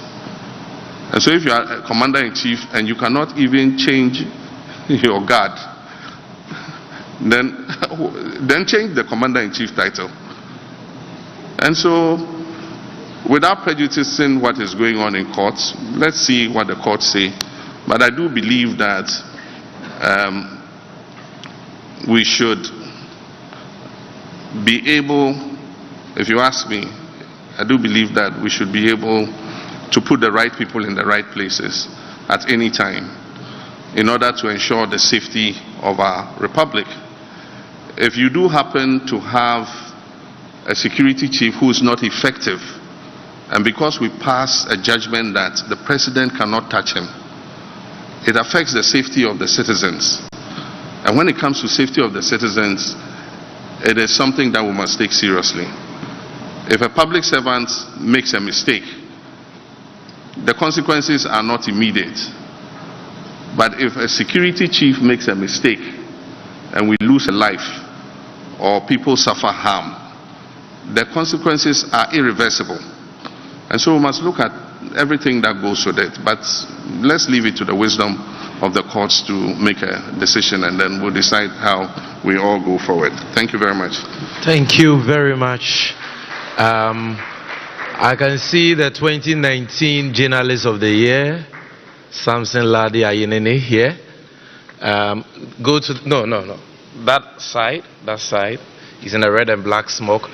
My Fulani brother, Umaru Sanda, you are next. I'm Regional Balance. Regional Balance. Parker Wilson, Ashanti Region, I'll come there. Then the sports journalists are here. Sadiq Adams, you're still here. Michael Utieje, Kwesi Asare, I'm coming to you. And His Excellency has told me that you'll be extending the time, so don't worry. Senior, the floor is yours. It's refreshing to hear about what could be done about corruption. And Mr. President, when you were voted out, I encountered many civil society leaders who said the corruption was endemic, and extending the time of the NDC would mean the corruption will get worse. I hear the same civil society leaders repeat the same thing, that at least one benefit we can get as a country is not to keep a government in for 8 years, because the corruption will get bad. I don't believe that we must get to elections before we can get what we deserve. I believe citizens' power ought to be exercised without the kind of repression we see with the police today, so that a young man, a PhD, Oliver Bakavomawo, is facing prosecution, staging a coup on Facebook. That ridiculous thing. I don't know if you will instruct your Attorney General to file a nolle prosequi to stop that nonsense. Now, you kept repeating reset, reset, reset. I believe it must be a very important word to you. In Kenya today, there is a reset and the citizens are forcing it. 47 corporations, SOEs, are being dissolved. 50% of the president's advisors are losing their jobs. My question to you is, 8 people were killed in elections in 2020. We are 4 years down the line. Those lives must matter. Over 200 people in Ashaiman were brutalized by the army, and I wrote about it as state-sponsored terrorism against them. 180 of them were arrested by the military, manhandled and released without anything. As we speak, nothing has happened. What have you done as the opposition leader about these things? Thank you. What will you do about these situations? Thank you very much. You see, I've given you a lot of time. So when I come on news file, kindly return the favor. Umaru Zanda. Thank you, Sami. Good evening, Mr. President. My question is, we are at the Kempinski Hotel. A few meters from here, there's a hole that has been described variously as the world's most expensive hole. My question is, when or if you become president, will you cover that hole, complete the hole, or convert the hole? That's my question to you. And just across the street from that hole is the Office of Special Prosecutor. What's your plan with the OSP? Thank you so much. For this round, I'm going to stay here for a while. I see Yatiti at the back. So let's go for a woman. Me Papa Cho, good evening, Mekachi. And Your Excellency, me Papa Cho, me question no Yanu Wochi, Mame, Papa Cho, with all permission. Thank you. Abandoned projects. Mentia said the NT buying be able person starting a day. Near the taxpayers' money, Akobo Bosia. No project needs to one pro. Look at Saglime. E-blocks. Basa. At the end of the day, a car ya dia na ye IMF no. Ya sa Bosia na ya bona ya ye project SCC wa. Ye ntimi complaint na de adru ha. Enti me pa cho Your Excellency, abandoned projects. Wo big push no. Also wo be start foforo. Ana de wo ho no wo be ye. And afen so port ye tua taxi bia sebe nyansanim. And a Toyota Viz unkita 70 to 80,000 woodminto. I don't know why we are here. Enti me pacho die na wo be ye because ye bere. Thank you very much. Thank you. Alaska, Ahoto FM. Alaska. I'm coming to you. I'm staying here for a while. From here I'll be coming. I see Samuel Wonto, Kwame Menka, Erica Hianyo, Bernard Avile. I know he has a question. He has a laptop in front of him. Right. Thank you very much. My name is Alaska the Don with Ahuto FM. Mr. President, my question has to do with our universities. Most of the times we normally talk about free SHS without talking about the tertiary institutions, especially the universities. But there are a lot of challenges and problems there. My question is, what are you doing when you are voted for as a president of this country with regards to problems going on at the tertiary institutions? Thank you very much. Thank you very much. We've taken a lot. Okay, Benjamin Akakpo. I see you at the back. Benjamin Akakpo of Joy News. Thank you very much. I have one question in 2 parts. Your Excellency, you spoke about the Tema oil refinery in May. You made mention of the fact that you would revamp the Tema oil refinery and that some of its problems are actually because it's a state-owned enterprise. I want to know what exactly is the plan. I feel the Tema oil refinery is a blot on our national conscience. What exactly is the plan? And feeding into that, you spoke about reliable internet. The last I recall, we had GhanaSat 1 launched in 2017, decommissioned in 2019. But if you paid attention to the recent internet shutdown and the concomitant effects, you would realize that we are susceptible to some of these challenges. Is your administration going to consider low Earth orbit satellite technology to ensure that we can have internet stability? Thank you. Thank you very much. So, before I move here, those of you here who still have questions, can I see you by hand? Okay, do me a favor. Is it okay to stand this way? Yes. Can you stand in the aisle for me so that I know that you are the ones left? Once we do you, we know we are done with here. No, if you can come and stand this way. Yes, in the aisle. Just for a few minutes. Yes. Okay. Okay, you go back to your seats. I think the number is huge. I underestimated it. The number is huge. So you sit for a while. I'll come back.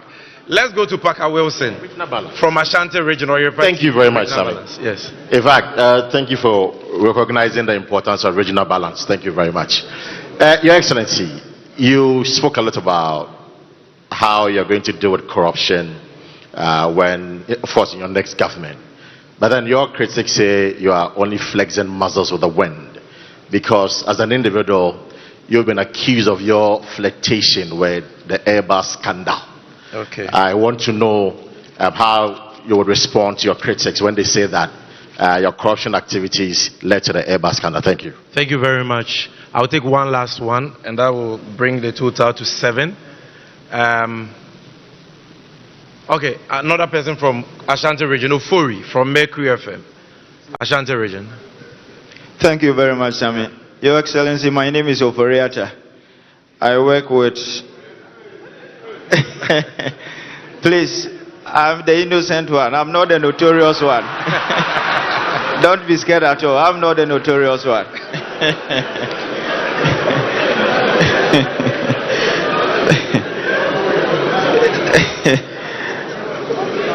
Please, I can assure you that everybody is in safe hands. I'm not the notorious one. All right, we are all yes. Okay.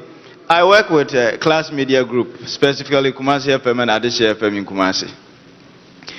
Your Excellency, in some times past, a member of this government died, and in his will, it became known that he had devised a plot of land in Achimota Forest for a relative, as if that was not enough. Now, there is a problem between the organized labor and government in respect of state hotels which are on the verge of being given to a cabinet minister. This week, a minister of state did tell Parliament that an amount of 399 Ghanaian cedis had been spent on the pit called the National Cathedral, at a time that what is seen and felt on the faces of the Ghanaian youth are homelessness, hopelessness, and joblessness. My question is that, when you are elected into office, what will you do to, 1, stop the reckless and irrelevant state capture by government officials, and also 2, to restore confidence in the faces of the Ghanaian youth? Thank you very much. Thank you very much. It's been too much politics, so I'll take Sadiq Adams. I know his question will be on sports.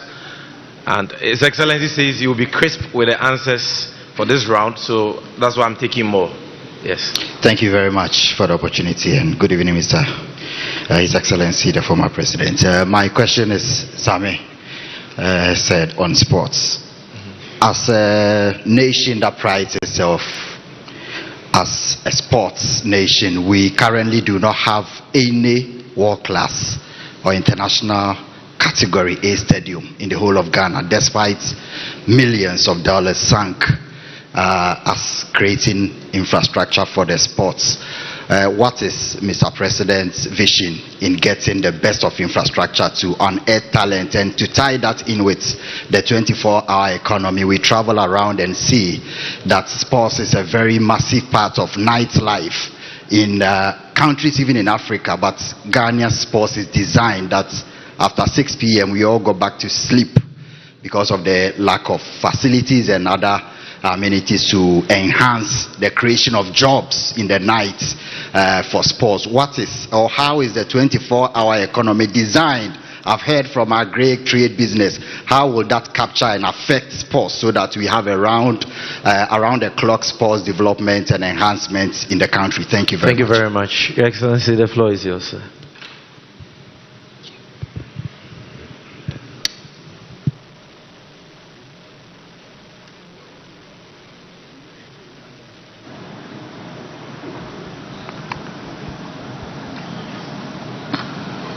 Thank you very much. I'll just add a few things to what I said about free SHS. One of the objectives we would set ourselves in terms of looking at the implementation again will be to allocate dedicated funding for free SHS. If we agree that education is the most important driver of prosperity and growth, then we must be prepared to identify and earmark funds for it. We already have GhFund, which goes into infrastructure, but we must find dedicated funding to be able to implement the free SHS seamlessly. Also, in addition to the question I answered in terms of 4 years, I have heard somebody say that 4 years, if somebody has 8 years, he'll be more responsible and accountable, and if somebody has 4 years, he will not be accountable. I mean, it's the most illogical statement I ever heard. Meanwhile, the same person said 4 more for Nana. And so, if you follow that logic, it means that no president deserves a second term. That's what the person is saying. So even your 8 years you are talking about, it means when you win and you want re-election, you are not going to be accountable. And so let's, put that illogical thinking aside and look forward. The first was about the prosecution of the laptop coup in regards to our colleague Bakavoma. And I do think that I don't want to be in contempt of law, but I can say on authority that I don't think that that prosecution was necessary. And so let me just keep it like that, so that I don't get cited for contempt. I think that prosecution was unnecessary, and it was an overreaction by the government. With regards to what is happening in Kenya, I don't think that we have to wait for the backlash of what the youth did in Kenya for us to do the things that we have to do. And that's why I started talking. I said, look, the time has come for us to act, and that it can't be business as usual. The Kenyan youth have sent a signal to the whole of Africa that they will push back if the leaders don't do the right thing. And so definitely I'm signaling that it will not be business as usual in our new administration. We'll cut out waste, we'll cut out opulence, we'll bring a code of conduct for public sector, public appointees, especially political appointees, in how they behave, in terms of their modesty, in terms of their humility.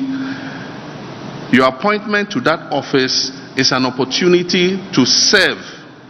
It's not an opportunity to lord it over the people. And so our political appointees and public office holders must change their attitudes. And so that is what we're going to insist on, that people that we appoint are modest people, they are humble, they will open up to the people, and they'll do the things that will make the lives of our young people better. And so we're going to hold them to a higher criteria of service than people have been held to in the past.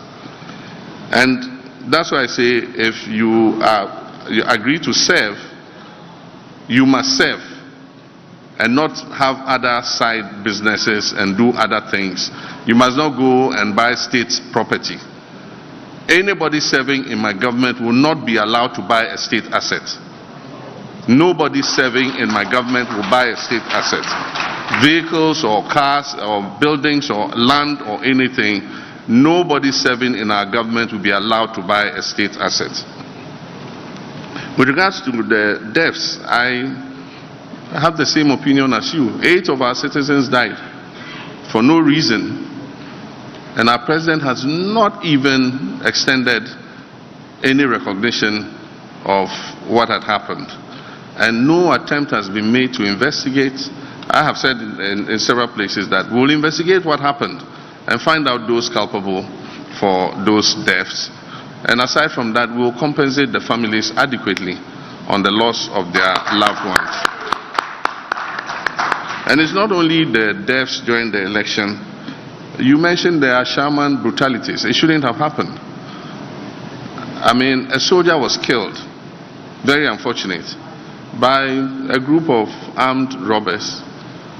And because of that, a whole community was subject to brutalization.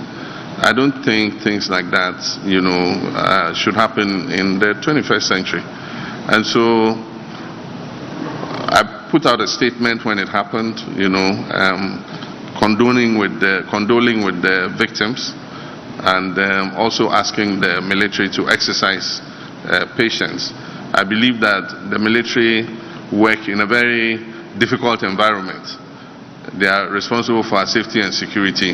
But at the same time, they should recognize that the money the taxpayers pay that put them in that uniform and give them those instruments are to protect the citizens and are not supposed to be used to brutalize the citizens. And so we need to see how we deal with that.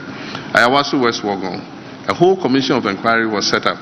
Government has with impunity refused to implement the recommendations of the committee. Only recently I visited one of them.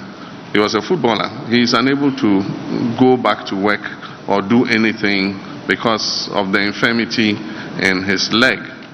And so I went and presented a freezer, a flat screen TV, and 5,000 cedis to him in order to help him keep going. And I believe that people like that should be adequately compensated so that they can live their lives again. I am a Christian and I belong to the Assemblies of God Church. Ordinarily, building a house of God is something that we all do. I contributed monies in my local Assemblies of God branch to build our church. And it's created an environment for us to praise and worship our God.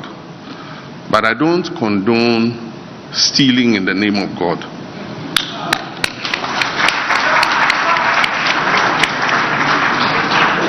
And that is what has happened in the case of this National Cathedral.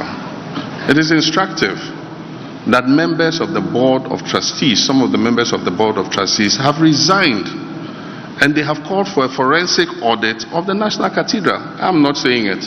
Members on the board believe that fraud has been perpetrated against the people of Ghana, and they are calling for a forensic audit. At the time this National Cathedral came up, it was somebody's personal commitment to God. And we are sure that public funds were not going to be used for the National Cathedral. Unfortunately, we hear that 300 and something million has gone into it. Where did those payments go? Were they justified? Who did they go to? These are all things that we have to unravel. And I think that that is the first thing we do before we even decide what to do with that huge pit.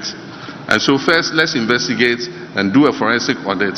And if people have, illegally and unlawfully taking the monies of the people of Ghana, they must be made to refund those monies. And so that's the first thing I'll do with regards to the cathedral.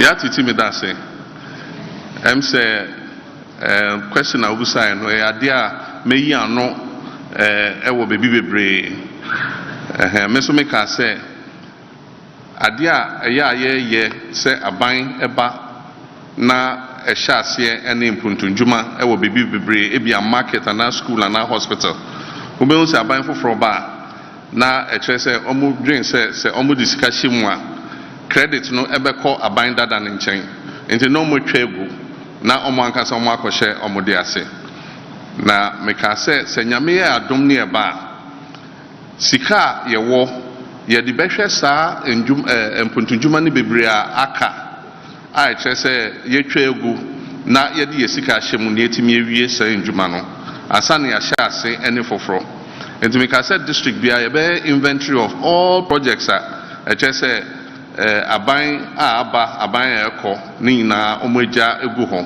now every year budget yebe sika egu nchen yede be wie senjuma no into 4 years mewa ban mu a president no afibia yede sika beto ho se ne be ya every district enjuma ewo ho a ye atun remu no yede sika no ebeto aso na ye wie ansane a sha ase ne foforo because woko be bibria classroom block ye wie Ubehuna assembly akase oh ye sha se ne classroom block foforo ankasika ye wono yemfa nwie ne yenwie no ansa ne sha se ene foforo enti ano me ne oya adwen say abandoned projects I was here na ye na okaka ho any taxes and levies ampa ohwe ade ba ko ama Ghana kane na ye say ye favorite destination for investment and they say na your taxes ne levies e wo form kakra and so afen so there say senya aban ama your economy no ahwe ase no IMF program omuko mu no IMF akachiro mu say yeto a yeje anasa revenue a yenya no e wo see ye pager ekodru 24%. Kane near 15%. Taxes are almost there 2 years. A pager ya about 17 point something percent. And so almost by 2028, I will see you drew 24%. In the chest say omunya ye sa taxes now de gue so no.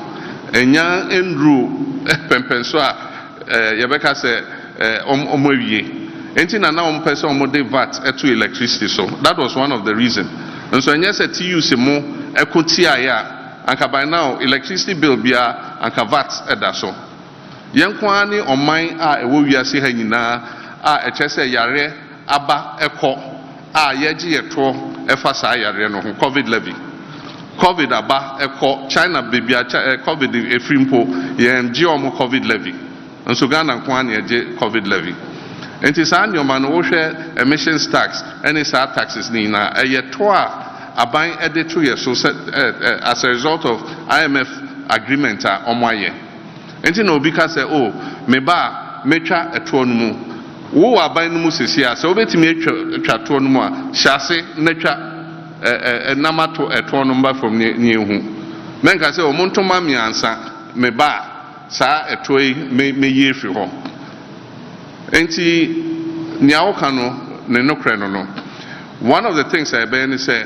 you be streamline VAT because mentia say obeko ejom na enkrofo miensa eton ade ba ko eye VAT 3% ba ko ne VAT e wo soro kakra ba ko so VAT ye 21%.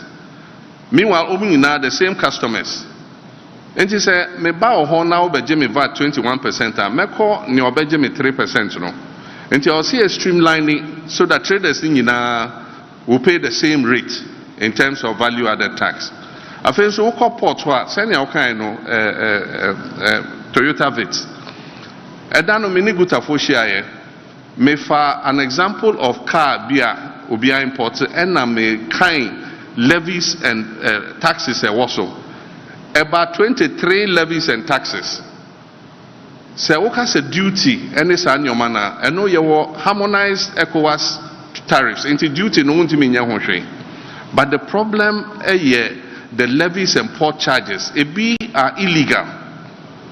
Enti na me say we rationalize all those levies. Ye ni say wo ho no ye be ye firi ho. Say na be ya e be mato na ba from kakra. But the major thing I was saying say we have to stabilize the currency because it don't affect bibia.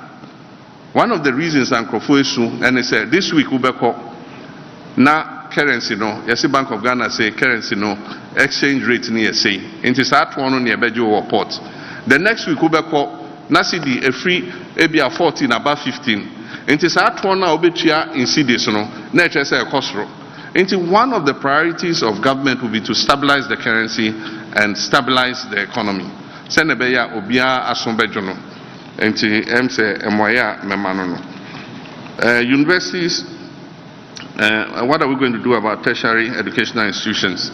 There are many challenges there. One of them is that students don't have enough hostels to live, and so they have to go for private hostels, and the private hostels are expensive. And so one of our objectives in our manifesto will be to accelerate the building of hostels, and we're going to do that with private sector. The universities have lands, and so we can engage the private sector to build hostels, and we and them will agree on the fees that should be charged in the hostels. The government alone cannot build all the hostels to accommodate the students, but there are Ghanaians who have investable funds that they can use to provide hostels. If you go to the universities today, what they'll take you through in terms of eligibility to build a hostel, they want to see your bank balance, they want to see this, they want to see, so many things. It makes it difficult for the private sector to come in. But if we apportion some land in every university and say people who want to invest in hostels should apply, we'll go through the criteria fairly and transparently and allocate the lands for them to build so that our students can get accommodation. That will be one way of doing it. Aside from that, we'll uncap the GhPage fund. This government has capped the GhPage fund. And so any money that exceeds a certain statutory threshold goes into the consolidated fund. And so the GhPage fund is not receiving enough money. Apart from that, 60% of the GhPage fund has been collateralized with the Dachi bond. And so only 40% of a capped GhPage fund is available to continue projects. And so we'll uncap it and we'll liquefy the GhPage fund so that it's able to continue to do the work it's doing. To ease the pressure on students, we will enhance the student loan scheme. Recently, I heard the administrator of the student loan scheme say there's a 50 million Ghana cedis funding gap. And so they are not able to accommodate all the students in terms of the loans that they give. And so government must enhance the loan scheme so that the quantum is enough to be able to take the students through, but is also able to cover as many students who need that support as possible. And so those are some of the things we'll do for tertiary education. TOR is a shame and a disgrace to our country. This was a flagship project by President Nkrumah, and it was one of the first refineries to be built in Africa. Today, TOR is a pale shadow of itself. When I came, I did my best. I restarted TOR. They started refining products. Indeed, before I left office, our first shipment of crude from our own oil field was given to TOR to refine. And then we left office. The new administration came. That shipload of oil sat in the tanks for years. Eventually, they discounted it and sold it out. And TOR hasn't worked since then till now.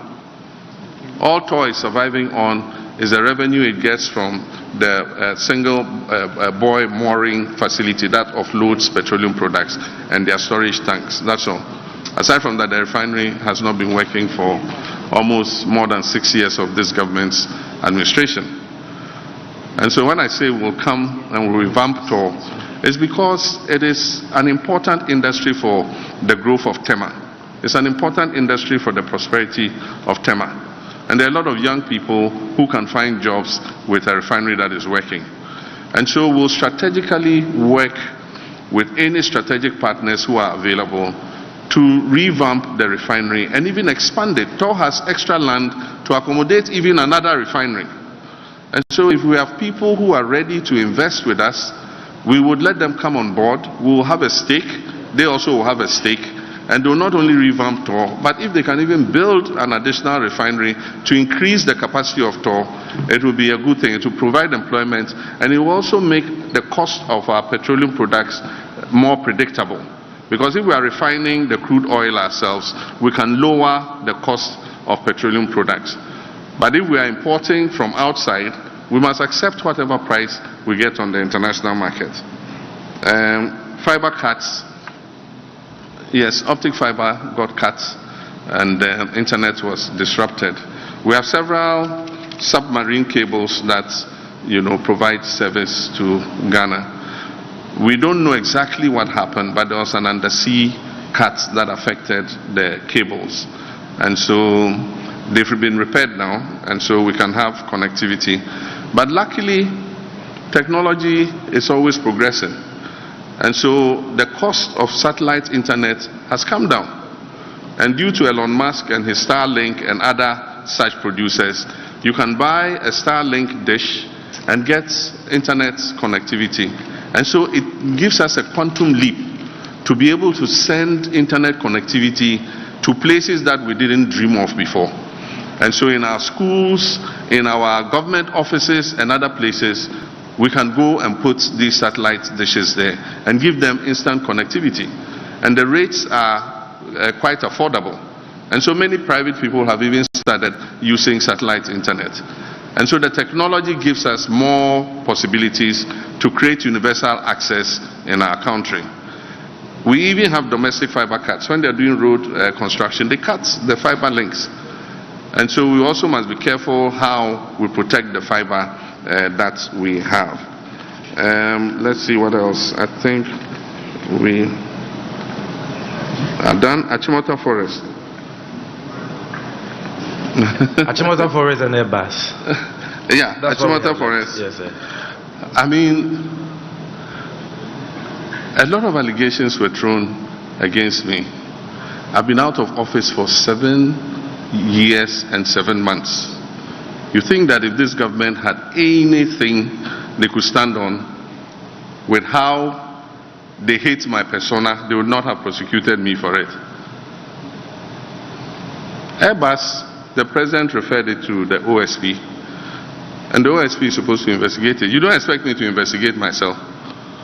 And so, if they had something to stand on, I'll not be standing here today. The same thing, hotel in Dubai. I challenged them. I said, let's go and find that hotel. I myself am in need of money. We'll find it, we'll sell it. You give me my small share, and government can take the rest. Till today, $10 million for diaries. President Akufo-Addo himself said it, that my government has spent $10 million to import diaries. They've been in office for 7.7 years. Where is the $10 million for diaries? And so I've challenged the MPP and the mudslinging and the lies they've told about me at every juncture to come up with proof of the allegations and prosecute me. I am an adherent of accountability. And I've said anybody who serves in public office should be prepared to be accountable. And that accountability must start with myself. And if they have any allegations that they could prove, they would have done so by now. It's just a political gimmick. When elections are coming, then they start raising all kinds of issues and all that kind of thing. But I remain focused. My commitment is to fight corruption. And if I come into office, I'll hold their administration to the high standard of accountability. And those who serve in my administration would also be measured by the same yardstick. Yes, thank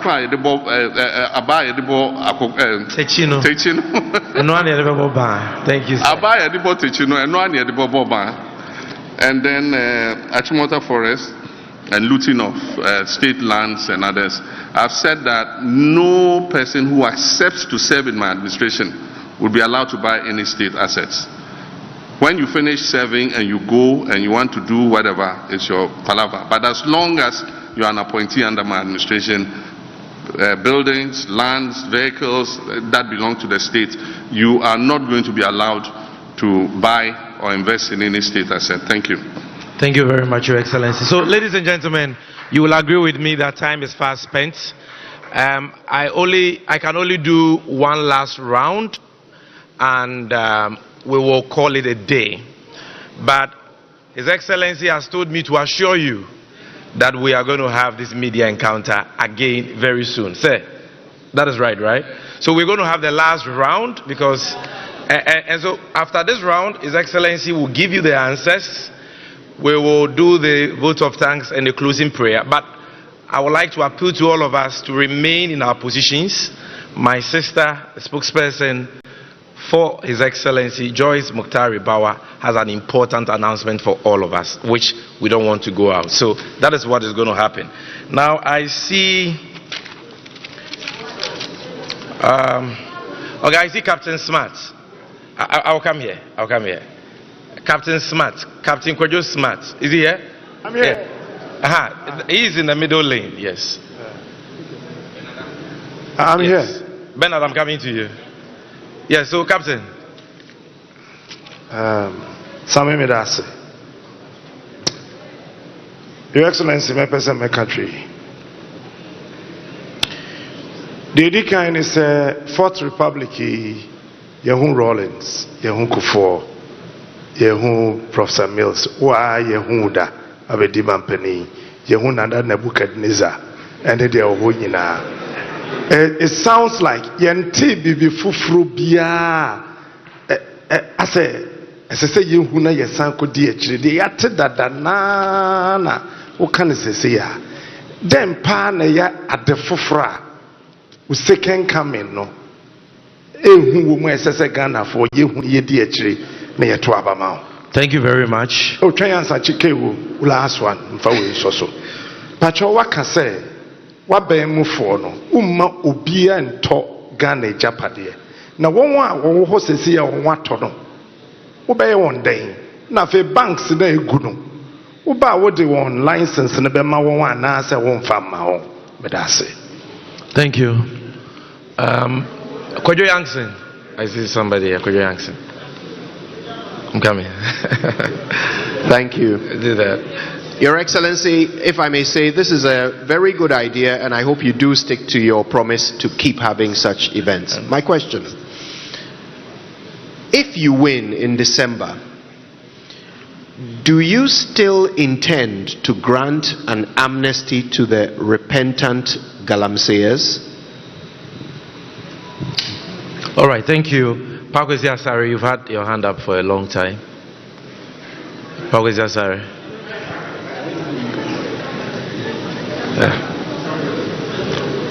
All right, thank you very much. My name is Kwesi Asare. I work with Media General. So recently the IEA was calling for a law that will prolong the term of the governor of the Bank of Ghana to exceed that of the tenure of the president. I know that's the status quo. I think the governor has a 4-year term, which is conterminous with that of the president. If you have the chance to renew the contract of the Bank of Ghana governor, would you do that?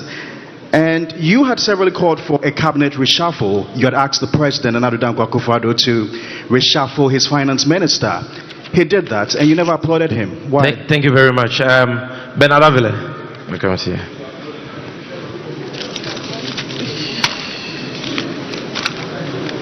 Thank you very much, Sami. Thank you, Mr. President. I think there are two pending questions that were forgotten. The sports question and then the Umaru Sanda question on OSP. So my question is, you said that you can work with 60 ministers, which is interesting. The number of DCs has increased from 110 to 261. And it appears when districts are created, the EC also increases the constituency. So now we have 275.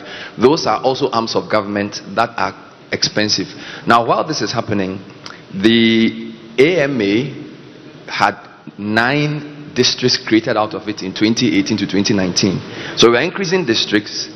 We are creating new districts even in AMA, but AMA has only 3 sub-metros. So the ability to raise revenue is also lower. So it's a 2-in-1 question.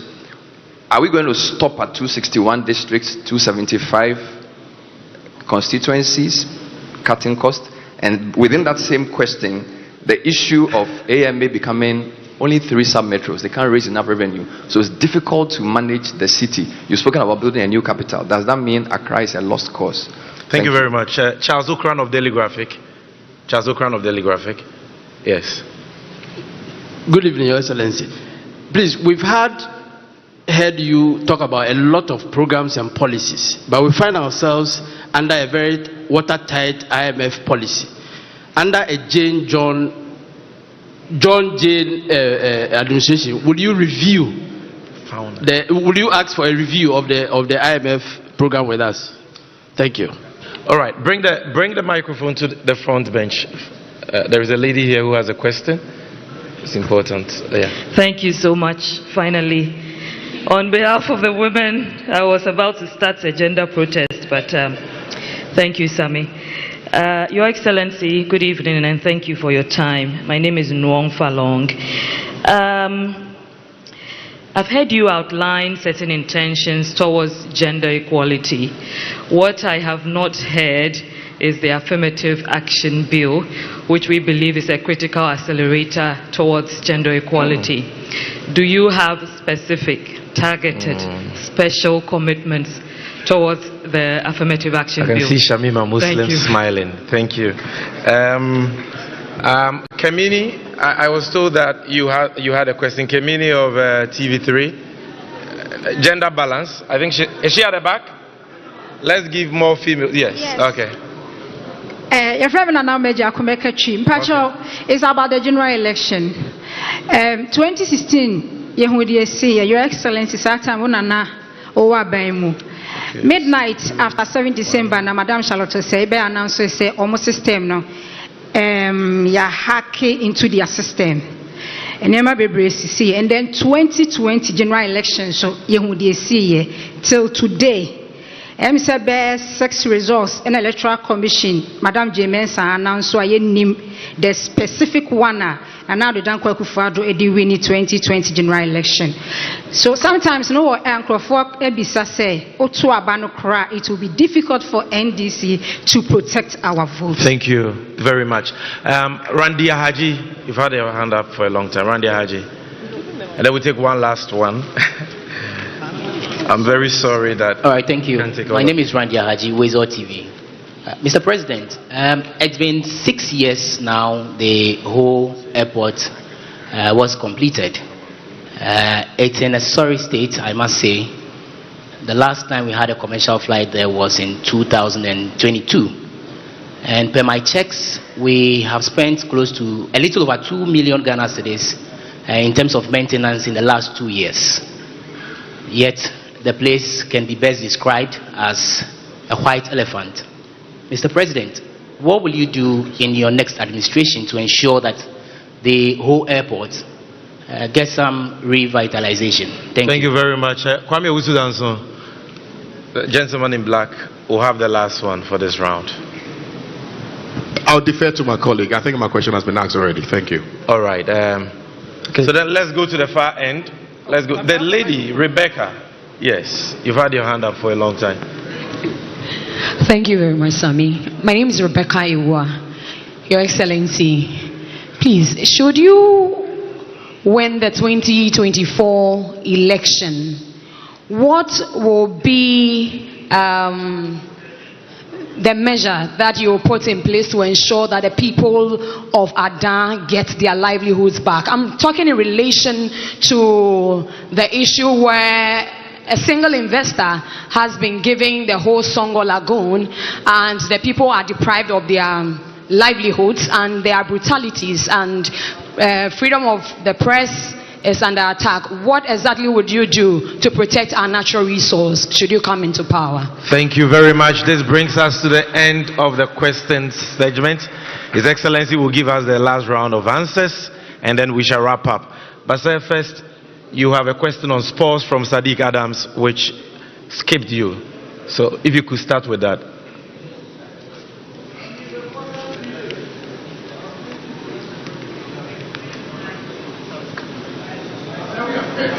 Men's good in the backs. I'm sorry I missed the question on sports. And one was whether we intend to provide a world-class sports stadium. It says that we don't have a world-class standard sports stadium. We've been to several countries. We've gone to watch matches. I've been to Wembley before, and it's a stadium of a different class from what we have here. And often countries are energized to build this stadia if you bid to host something it creates the opportunity because you know that you will get returns on the investment when the tournament comes to your country. And so I remember when we bid for the African Cup of Nations, some rehabilitation of stadia took place, but we didn't see any news, world-class stadium built. In the current crisis in which we are, I would not stand here and promise that we will build a new stadium, but I've said that under the big push, we intend to spend a certain amount of money over 5 years on providing a good infrastructure to include roads, bridges, agro-industrial parks, and so on and so forth. That could include sports facilities, and if we make allocation, then we probably would look at providing such a stadium. And so that's what I can say. Sports, if you go to many countries, sports plays a very good part in the 24-hour economy. And so you find games being played at night under floodlights and so on and so forth. Unfortunately, here in many places we have to close the match before the sun goes down. Otherwise, there's not enough light to continue the match because we can't even keep the floodlights on. And so I do think that as part of the 24-hour economy, sports can play a very good part, and we'll invest in sports facilities and help the people engaged, the private sector engaged in sports facilities, to be able to provide, service at night so that our people can enjoy that service. During the working day, people go to work and things. In the evening, they want to go witness a football match or go witness an athletics meet. And we don't have exactly the facilities to sustain that. And so it's something that we will think about. Minyanu bisa say ede importi ena eye bibi fofora ye betimi ede ensa atoso say we ye ade a ebetimi asesa nyoma ama ye shebre Ghana for shebre asesa na em say nyoma bebre amaka no makacho say the central plank of your economic policy initially is to stabilize the economy and only the priority, because we be tokromu ayakoshe no e was say yetimi eye na yetimi epie free tokronumu ansa na waka bibia ka ho and America say 24-hour economy no eno ebebie economy no send be ya enkwada no benye adwuma ye mabunu no benye adwuma ye, because national security aka say the major threat to your stability in Ghana is youth unemployment. Abraham Miwabemu, now unemployment rate a little over 8%, and net unemployment could do 14.7%. And we share Ghana statistical standards, Ghana statistical service on more reports now. HSS things will deteriorate further, because World Bank say 800,000 people have fallen below the poverty line just because of economic crisis a year from we. Another Ghana Statistical Service report say 8 million of our people ended that back because they couldn't afford to eat. 8 million people did not eat for one day because they couldn't afford food. The major emergency I was say food inflation ever from. And the only way we can do is to say, "Yan kasa eduane a yedi no." I was say, "Yan kasa yedua wo ha na yetwa na yenkrofo timi nya food at affordable cost." Enti saa nyoma ni na ade a metimi aka say yebe ya ebe ma nyoma asesa amayen.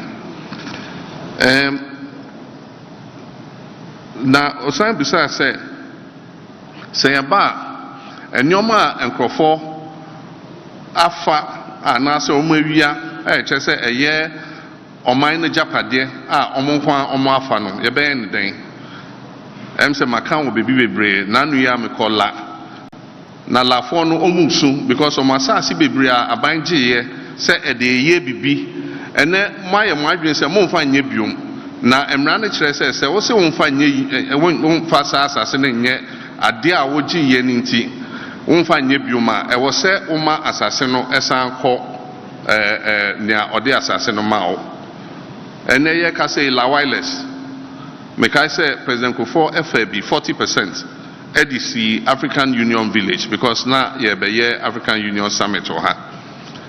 Into now 60% of La Wireless land, and then Kohokoshe, Yache Assasinafa, without consultation with the stakeholders.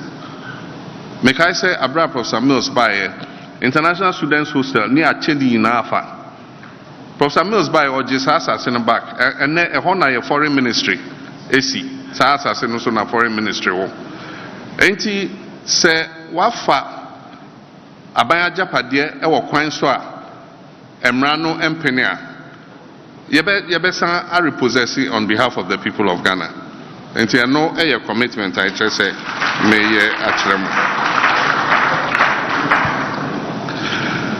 Will I still give amnesty to people convicted for Galamsey? And my answer is yes. Because those who are in prison for Galamsey are not the actual perpetrators of Galamsey. The big kingpins are not in prison. Those who are in prison are the small boys that they employ to work on their Galamsey concessions. And so they are victims of circumstances.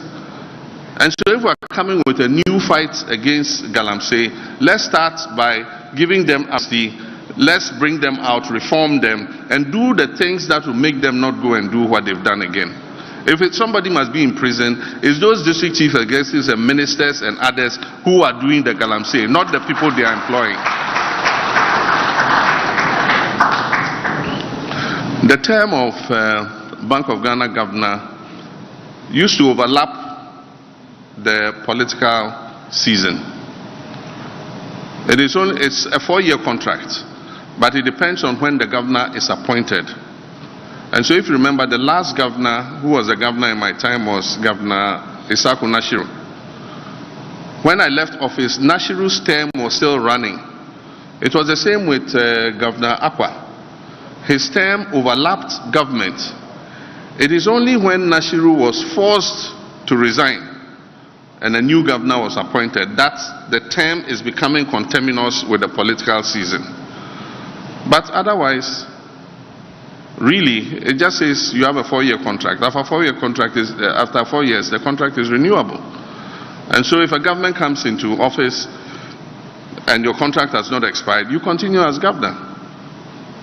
And when the time comes and your contract is over, depending on your performance, your contract will be renewed. But if you are a governor who presided over a 60 billion loss, I wonder if you expect a contract extension. If you're a governor who printed 42 billion CDs and pumped it into the economy, pushed inflation to 54%, I wonder if you expect that you will get a contract extension. If you're a governor who in crisis decides that the best thing for a bank to do is to invest $250 million in a headquarters building, I don't know if you should have the expectation that your contract will be extended. And so I think that, yes, 4-year contract, but it must be based on the performance of the person or the individual who is in that office. Cabinet reshuffles are important because they enable you to bring fresh pair of hands into your government. And then somebody might not be performing in a certain sector, but if you reshuffle him and move him to another sector, you find that he finds his feet and performs better. So from time to time, a president might look at his cabinet and shift people around or drop some people and bring new people in. It is something that happens all over the world. We were advocating for the reshuffling of the finance minister because from as far back as 2019, we could predict what was going to happen. A finance minister comes into office and all he knows is to borrow on the international capital markets. And not only because that's all he knows, but also he benefits from the borrowing. Conflict of interest. His company, Data Bank, anytime government borrowed, received commissions on the borrowing. And so that was an incentive to borrow. So is it any surprise that in 6 years, this finance minister borrowed $13.5 billion from the Eurobond market? With all the projects and infrastructure I invested in my time in office, the total amount I borrowed from the Eurobond market in the 4 years was 3.5 billion. In 6 years, this minister had borrowed $13.5 billion. And that is what has put us in the situation in which we are. And if even that money had been put into productive use and infrastructure, we will not be sitting here and lamenting about this country. But most of that money went into consumption and into dubious projects that have brought no return to this country. And so if the president had reshuffled him earlier, we will not be in this mess that we are. MPP has very capable people. The only reason the president kept him in that office and refused to shuffle him is because he was his cousin. So you ask me, why haven't I congratulated the president for reshuffling the minister? The distraction has been done. In English they say it's bolting the stable after the horses have escaped. When the man has finished kaputting the economy, you then remove him and then you say, I should clap for you. I won't clap. I won't applaud him. He should have done that much earlier. Oforiatta should have been out of that office in 2019, not at the time that he made him leave. And so I think that's my comment on that. Increasing districts. That is part of the expenditure government has to bear. Bernard, unfortunately, it is provided for in the Constitution, and unfortunately, it has been misused by governments. A lot of the time, the motivation for splitting districts is to create additional constituencies. And so you find that districts have been split and become unviable because they are too small and do not have economic opportunity to be able to be viable as a district. There are many districts today whose only source of income is District Assembly's Common Fund. And so unfortunately that is what has happened. I remember when I was a deputy minister, the districts were under 100, about 90 districts or 70 districts or something like that. Today we have 261. And there's no scientific basis for the division except gerrymandering. Because there are districts that are bigger that should have been divided, that are not divided. But districts that are smaller that should have been left as they are, have been split and created into smaller districts. Because then the party that wins in that district can have 2 constituencies instead of 1. So that is the case. Several districts that existed, constituencies that existed have been converted into districts. So in looking at a review of the Constitution, we must set some more stringent guidelines for the creation of districts. You know that now every traditional area wants a district. And so we're getting to the stage where every paramount chief wants his traditional area to be a district. Because I go around and traditional paramount chiefs are requesting districts for their traditional areas. That's not what it was meant to be. But if you look in the Constitution, the creation of regions is specified, and you must go through a process that requires consensus building. Unfortunately, it's not the same with districts. With regions, you must have a commission of inquiry, and the commission of inquiry must recommend, and when it has recommended, it must go for a referendum. 40% of the people in that region must vote, and 75% of them must say yes. And so if we do the constitutional review, we probably must look at making more stringent the creation of more districts. Because if we say it's just based on population and land size, where are we going to stop? Ghana today is 33 million people. It is predicted that by 2050 or 2030 something, we'll be 50 million people. And so if you say population is the driver, then by the time we are 50 million people, we'll have 600 districts. And so that is a major issue, and I agree with you that we should look at that. But I think that there are more opportunities for improving funding to districts. And one of the things that has been forgotten is the issue of property rates. If we collect property rates properly, we can raise money to improve social services in the districts. And so even though AMA has been split up into other districts, I mean, just look at the houses in Accra. Just look at the properties in Accra. Bernard, you think that if these properties rates are collected properly, the districts will not have enough money to do the drains and do the roads and do everything? So one of the things we're going to do is to support the districts and enhance their capacity to collect their property rates. Because District Assembly's Common Fund was introduced, property rates are not collected the way they should. My father died and left his house. One day I got a frantic call. Bra John, come. They've come to paste a notice that they're going to sell the house. So I go there and I look at the notice. It says, what do they call it? Distress something, and that if we haven't paid, and so we're supposed to be taken to court, you know. Meanwhile, I said, but where is the property rate bill? We hadn't received property rate bill for almost 5 years. And so they had put the address there of the place where we should go. So I went there and I said, oh, you want to sell my father's house? And I don't know, we haven't received any bills. And the man said, oh, your bills, which one is that? The Tesano, He said, the bills are here. You haven't come for your bills. Oh, I should come for my property rate bill. He says, your bills are here. Look, you haven't paid.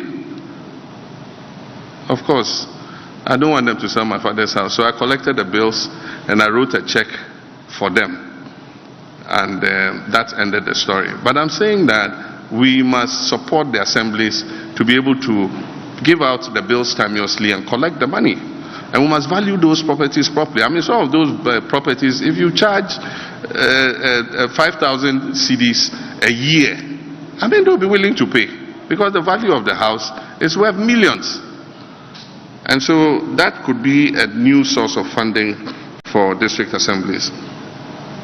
Accra is getting difficult to manage because of its size and population. And so the city is spreading beyond its limits. It makes it difficult to continue to provide social services to the city. And so I propose that we look at establishing a new city so that we can move some of the agencies out of the city in order to reduce the pressure on Accra. Can you imagine if Nigeria had not built Abuja today? Lagos would have been in gridlock. You will not be able to even walk in Lagos because it would have been shut down. So I said we must start thinking about creating a new city and moving some of the agencies and departments out of the city. But of course, we must connect the two cities with good transportation networks so that people can go back and forth. And aside from that, it gives us an opportunity to plan that city better and ease the gridlock in Accra. It is not an immediate project. I said I envisage that it will take about 20 years to complete, but we must start somewhere. And that's why I said we'll start the feasibility and planning in the 4 years that I'm president. Other people will come and begin to implement. And we have the opportunity because the Volta Lake and the river are there. There will be access to clean water. We can make it a smart city where the services are provided. There will be no kiosks and containers littered all over the place. We will provide markets so that if you want to go to the market, there's a properly organized market and everything. There are supermarkets, there are schools, there are parks for recreation and all that. We can even make it a tourist center. We can create amusement parks so that families can go there and have amusement. We can have a water park. We have no water park in this country where you can go with your family and have a nice time. And so I've envisaged that if we start towards it, we might not live to see the end of it for some of us, but our children and our children's children will benefit from the establishment of a new city like that. Will you review the IMF policy? we will not cancel the IMF policy. It is a policy that our government has signed on to, and they signed on behalf of government of Ghana. Indeed, when the crisis was reaching epic proportions, we actually asked them to go to the IMF for support, because this economy was going to crash, and it would have crashed with severe consequences. And you remember, we will not go to the IMF. We will not go to the IMF today, tomorrow, or as long as we remain in power. We will not go to the IMF. We will not go to the IMF. Eventually, we told them that if you don't go to the IMF walking, you will go in an ambulance. And they ended up there in an ambulance. And so the conditionalities are more stringent than if we had gone earlier. And so, yes, we've landed in the IMF. We will work with the IMF. There are opportunities in the agreement for tweaking the agreement in some ways, not cancelling it. And so, as a new government that comes, we immediately have to say to the IMF, look at the conditionalities that we're giving and see how we can tweak them to suit our present circumstances. Things are clearer now, because at the time they signed the IMF agreement, the debt restructuring had not been concluded. Today, it has been concluded, even with the international bondholders. And so we have a more predictable trajectory about how our loans are going to have to be repaid. Even this year, we're supposed to pay $400 and something million of the debt. I don't know where government is going to get that money. We probably will use some of the money the IMF themselves are giving us to pay for it. And that will create problems for the city, because we don't have the kind of injection of foreign currency that we should have. I'm committed to the affirmative action bill. The last time I met with the Speaker, I urged him to make sure that he passes it in his term as Speaker, and that the women of Ghana will be very grateful to him if he's able to pass the affirmative action bill before the life of this Parliament ends. Historically, it's one of the bills that has lasted the longest under consideration. And I think that the time has come for us to have an affirmative action bill. That one and the amendment to the Citizens Bill to allow our dual citizens to participate even in a greater way in the administration of this country. And so that bill too should be passed. The dual citizens should be amended to allow dual citizens to be able to participate. Those two bills are pending before Parliament, and I urge the Speaker to make sure that he passes them before the life of this Parliament ends. General elections, yes, I remember under Charlotte Osei, she announced that their website had been hacked, and so they should continue compiling the ballots with the manual system. And that's why we have a manual system and we have an electronic system. The electronic system makes tallying faster, but it does, even though it goes ahead and makes it faster, the manual system must also conclude before the elections are declared, because eventually the pink sheets are the name of the game. And so in 2016 and 2020, I wouldn't blame the Electoral Commission completely, because the electoral process affords us certain instruments and levers to be able to police the poll. And I must say that, unfortunately, our preparation in terms of using the processes the electoral process affords us to police the poll were not effectively used. I can tell you we've learned the lessons from that time. And this time, it is going to be close marking. We're going to put the right people at the polling stations. And for those of you who are NDC supporters, we're asking for volunteers. We want to know which polling station you are voting in. We'll train you. And on that day, you will sit there for us. So those of you media people who are NDC supporters, I beg you, give us your names. In the morning, you won't go and vote and go away. You vote and sit at your polling station. We would have trained you, and you'll be our agent there to make sure that the right thing is done. We're going to man the collation centers. We have trained our people who are going to man the collation centers. They will be there. In some cases, in 2020, agents in the collation center went and they said, oh, the returning officers have not come yet. So you go home and go and eat and rest and come early in the morning. By the time they came early in the morning, the result had been declared. And of course, it led to confusion. And you remember that some people were killed by that incident. And so we are going to take advantage of the levers that the electoral process offers us to be able to police the poll. So I can assure every Ghanaian voter who votes for the NDC that your vote will be protected. I can assure you of that. Ho Airport is currently not functional, but it still gives us the opportunity for medical evacuations and emergency flights. And so several times I've seen the Air Force, land there for one reason or the other.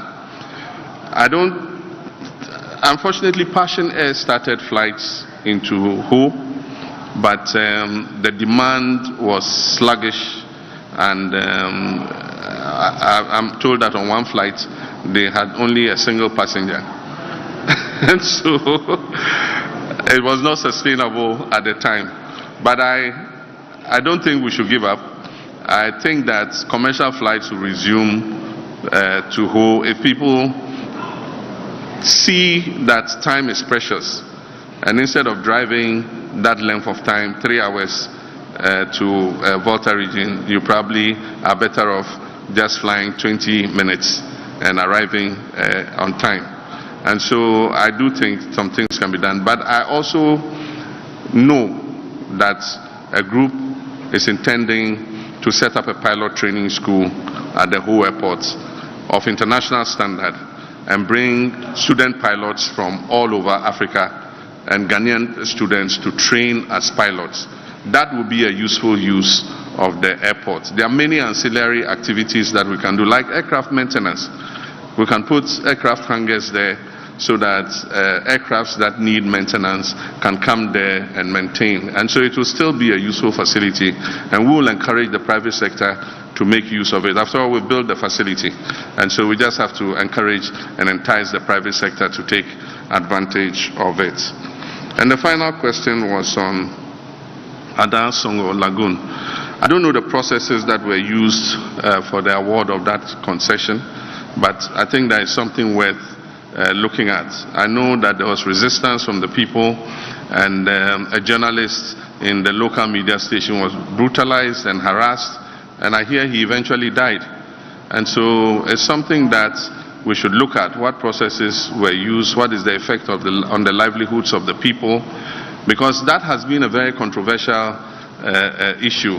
I remember that there was a company before, Vacuum Salt, that did the same thing. There were run-ins with the people, and eventually the PNDC had to come in and streamline things.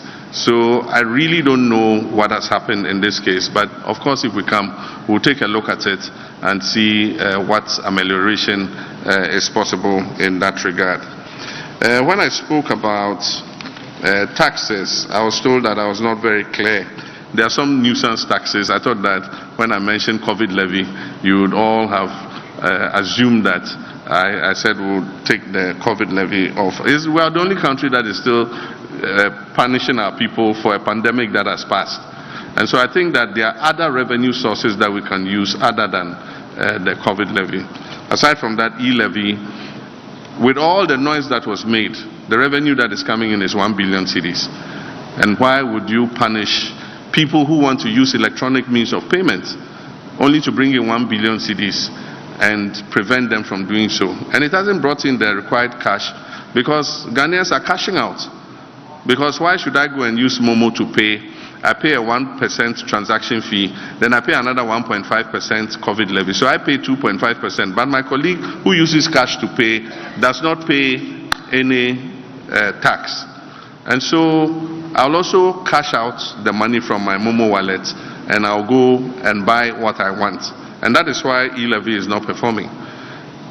And so if we want people to use more cashless transactions, and I think that we must build a target for ending collecting of cash. All government payments must be cashless, using electronic forms of payment. And if we're able to do that and take the punitive taxes off, I think more people would use it. And so I've said already that we'll abolish e-levy. So that's something that we intend to do.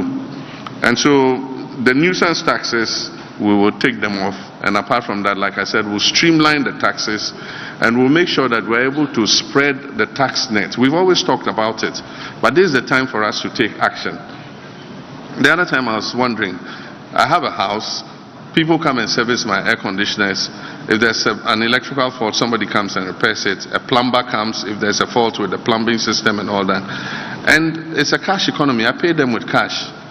And I wonder, who takes tax from all these people, all these workmen, all these artisans? At least they must pay a small percentage of that so that they also are bearing the burden of the tax net. And so if we can find instruments to be able to reach those people, probably pass legislation that makes it compulsory that if somebody like that comes to work, he must be registered as a qualified plumber or as a qualified electrician, and to be registered, you must have an electronic payment handle, either a POS or a mobile money system. You must have a means where if you pay him, a small percentage of it goes into the tax net. That will bring more people into the tax net. But these are ideas that we are still distilling, and the details of it will be in our manifesto when we launch in August. You will see the meat and the issues that are captured in that manifesto. I thank you very much. Hello, sir. Omaru's question on whether or not you scrap the office of special prosecutor, and Kwekwe Uzeje says he didn't get your answer on what you would do for the customers of the collapsed banks and Men's Gold. I answered on Men's Gold, but the collapsed banks, I said that we'll restore the licenses of banks that were unjustifiably taken. You see, the significance of that whole thing is that those banks that were closed were the banks that held the investment of indigenous Ghanaians in the banking sector. Before, most banks were foreign banks until we encouraged Ghanaians to enter the finance and banking sector. And a lot of people like Dr. Undum, Dr. Kwabena Dufo, Heritage, and all those other banks that were closed put their monies in, got licenses, and UT Bank and all of them. And they run successful operations. You see, those banks were the banks in the riskier end of the market because they were the ones doing SME lending. And SME lending is the most risky part of the banking sector. The foreign banks lend to big customers, the Unilevers of this world and big customers like that. And those lendings are not risky because the establishments are known and they know that they'll get their money back. And so you could expect that definitely the banks that were working in the SME sector, which is the riskier end of the market, will have liquidity problems based on bad debt and all that. But the answer was not to clean them out, shut them down, throw more than 10,000 banking professionals onto the streets, and incur a debt of 25 billion Ghana cedis when you could have resolved the matter with less than 5 billion. Because the reason for which they were closed was that they should increase their reserve requirements to 400 million. And so if 10 banks were closed, 400 million is 4 billion. So why couldn't Bank of Ghana give liquidity support to those banks, put them under administration, and make sure that they pay down the equity every year until they are able to repay the liquidity support? It was done in the case of, I think, the Bank of Scotland also. The British government knew the bank was going down. They gave them a liquidity injection and took equity in proportion to the liquidity they gave them. Today, that bank has fully paid. It's one of the strongest banks that you can find in England. And so I think that there were other ways we could have solved this problem without this knee-jerk action of just closing those banks. So I've said that we must restore indigenous investment in the banking sector, and we would give back the licenses of those whose banks were unjustifiably taken. There might be financial implications to it, but we must be prepared to bear those financial implications, because when government does wrong, it must restitute. And so I think that these are things that would look at with regards to the banking sector. Apart from that, not every bank must be a Class A bank. And so you can't say every bank must have a reserve ratio of 400 million. because they lend to different segments of the market. There are banks that are lending to small communities, and their reserve requirements should not be 400 million. Why do you need 400 million to establish a bank that is catering to a certain segment of the market? And so we'll have a tiered banking structure. For the small banks, Class C banks that lend to the SME sector, 80 million cedis or 100 million cedis is enough for them to operate. For the medium scale banks, 200 million cedis, 300 million cedis is enough for them to operate. And then for the Class A banks, the big banks, we can raise the reserve requirement even higher. So I think that is what we need to look at. OSP, will you scrap it or not? Why would I scrap the office of the OSP? I won't. Thank you, sir. It is an addition to our anti-corruption fight. And indeed, the people who set up the OSP office today are the ones trying to remove the special prosecutor. And they are the ones who are insulting the special prosecutor more than anybody else. And so the special prosecutor is doing his job. And I expect that if we remove political interference in his work, that office can be more, efficient. Today, cases that the special prosecutor took up, I mean, one cannot understand what is happening. You see what happened between the special prosecutor and Yoko. The docket has been sent to Yoko. Yoko said we haven't received any document and all that and all that. And so the case has been left to die. Today, the $1 million something under the bed case is effectively dead. And don't think that it died because justice prevailed. It died because of political interference. Another case, PPA, went to court and the judge ordered the unfreezing of the accounts. The day he ordered the unfreezing of the accounts, the next day all the money was withdrawn from the accounts. And so we need to create an environment where the special prosecutor can work and work on behalf of the people of Ghana. And so I will not scrap that office. I will strengthen that office to be able to investigate those who are leaving office, who have been harassing the prosecutor, and also investigating my people who will fall foul of the law. Thank you very much. Thank you very much, Your Excellency. Ladies and gentlemen, I think you will agree with me that what has happened in this auditorium this evening is historic. 2 hours of questions and answers. I have never seen any opposition leader do this. And Your Excellency, I think you need to tell us the secret of your stamina. But even me, because even me, my young bones are suffering here.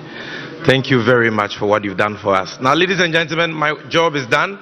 I will hand over to my sister Joyce Muktari Bawa, who will be closing us. Thank you.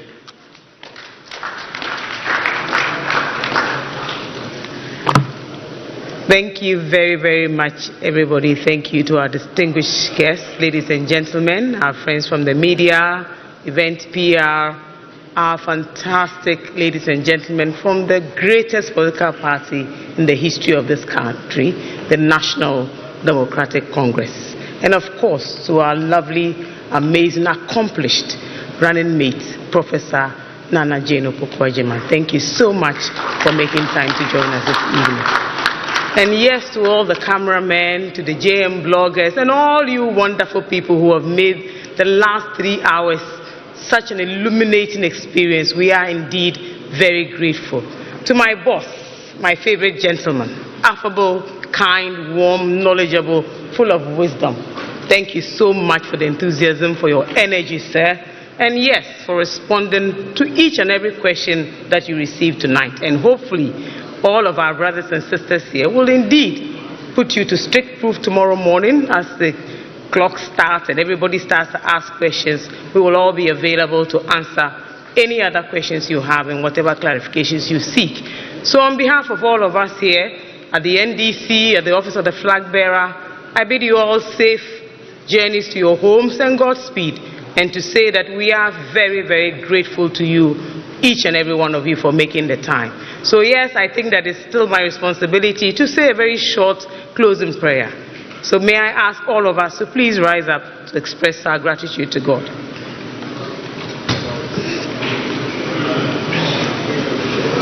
Heavenly Father, we thank you for such a wonderful evening. We thank you for your guidance. We thank you for this illuminating experience, for your presence, and for the fact that you made it possible. All of us here have been enlightened, and we ask that you will lead us safely back to our homes. As the campaign gears up to a good start, Father, we invite you into our campaigns, we invite you into our lives, into our messages, and we ask you that all of us here will work very, very hard to build the Ghana that all of us will be proud of. We thank you through Christ our Lord Jesus Christ. Amen. And please have a lovely evening. Thank you.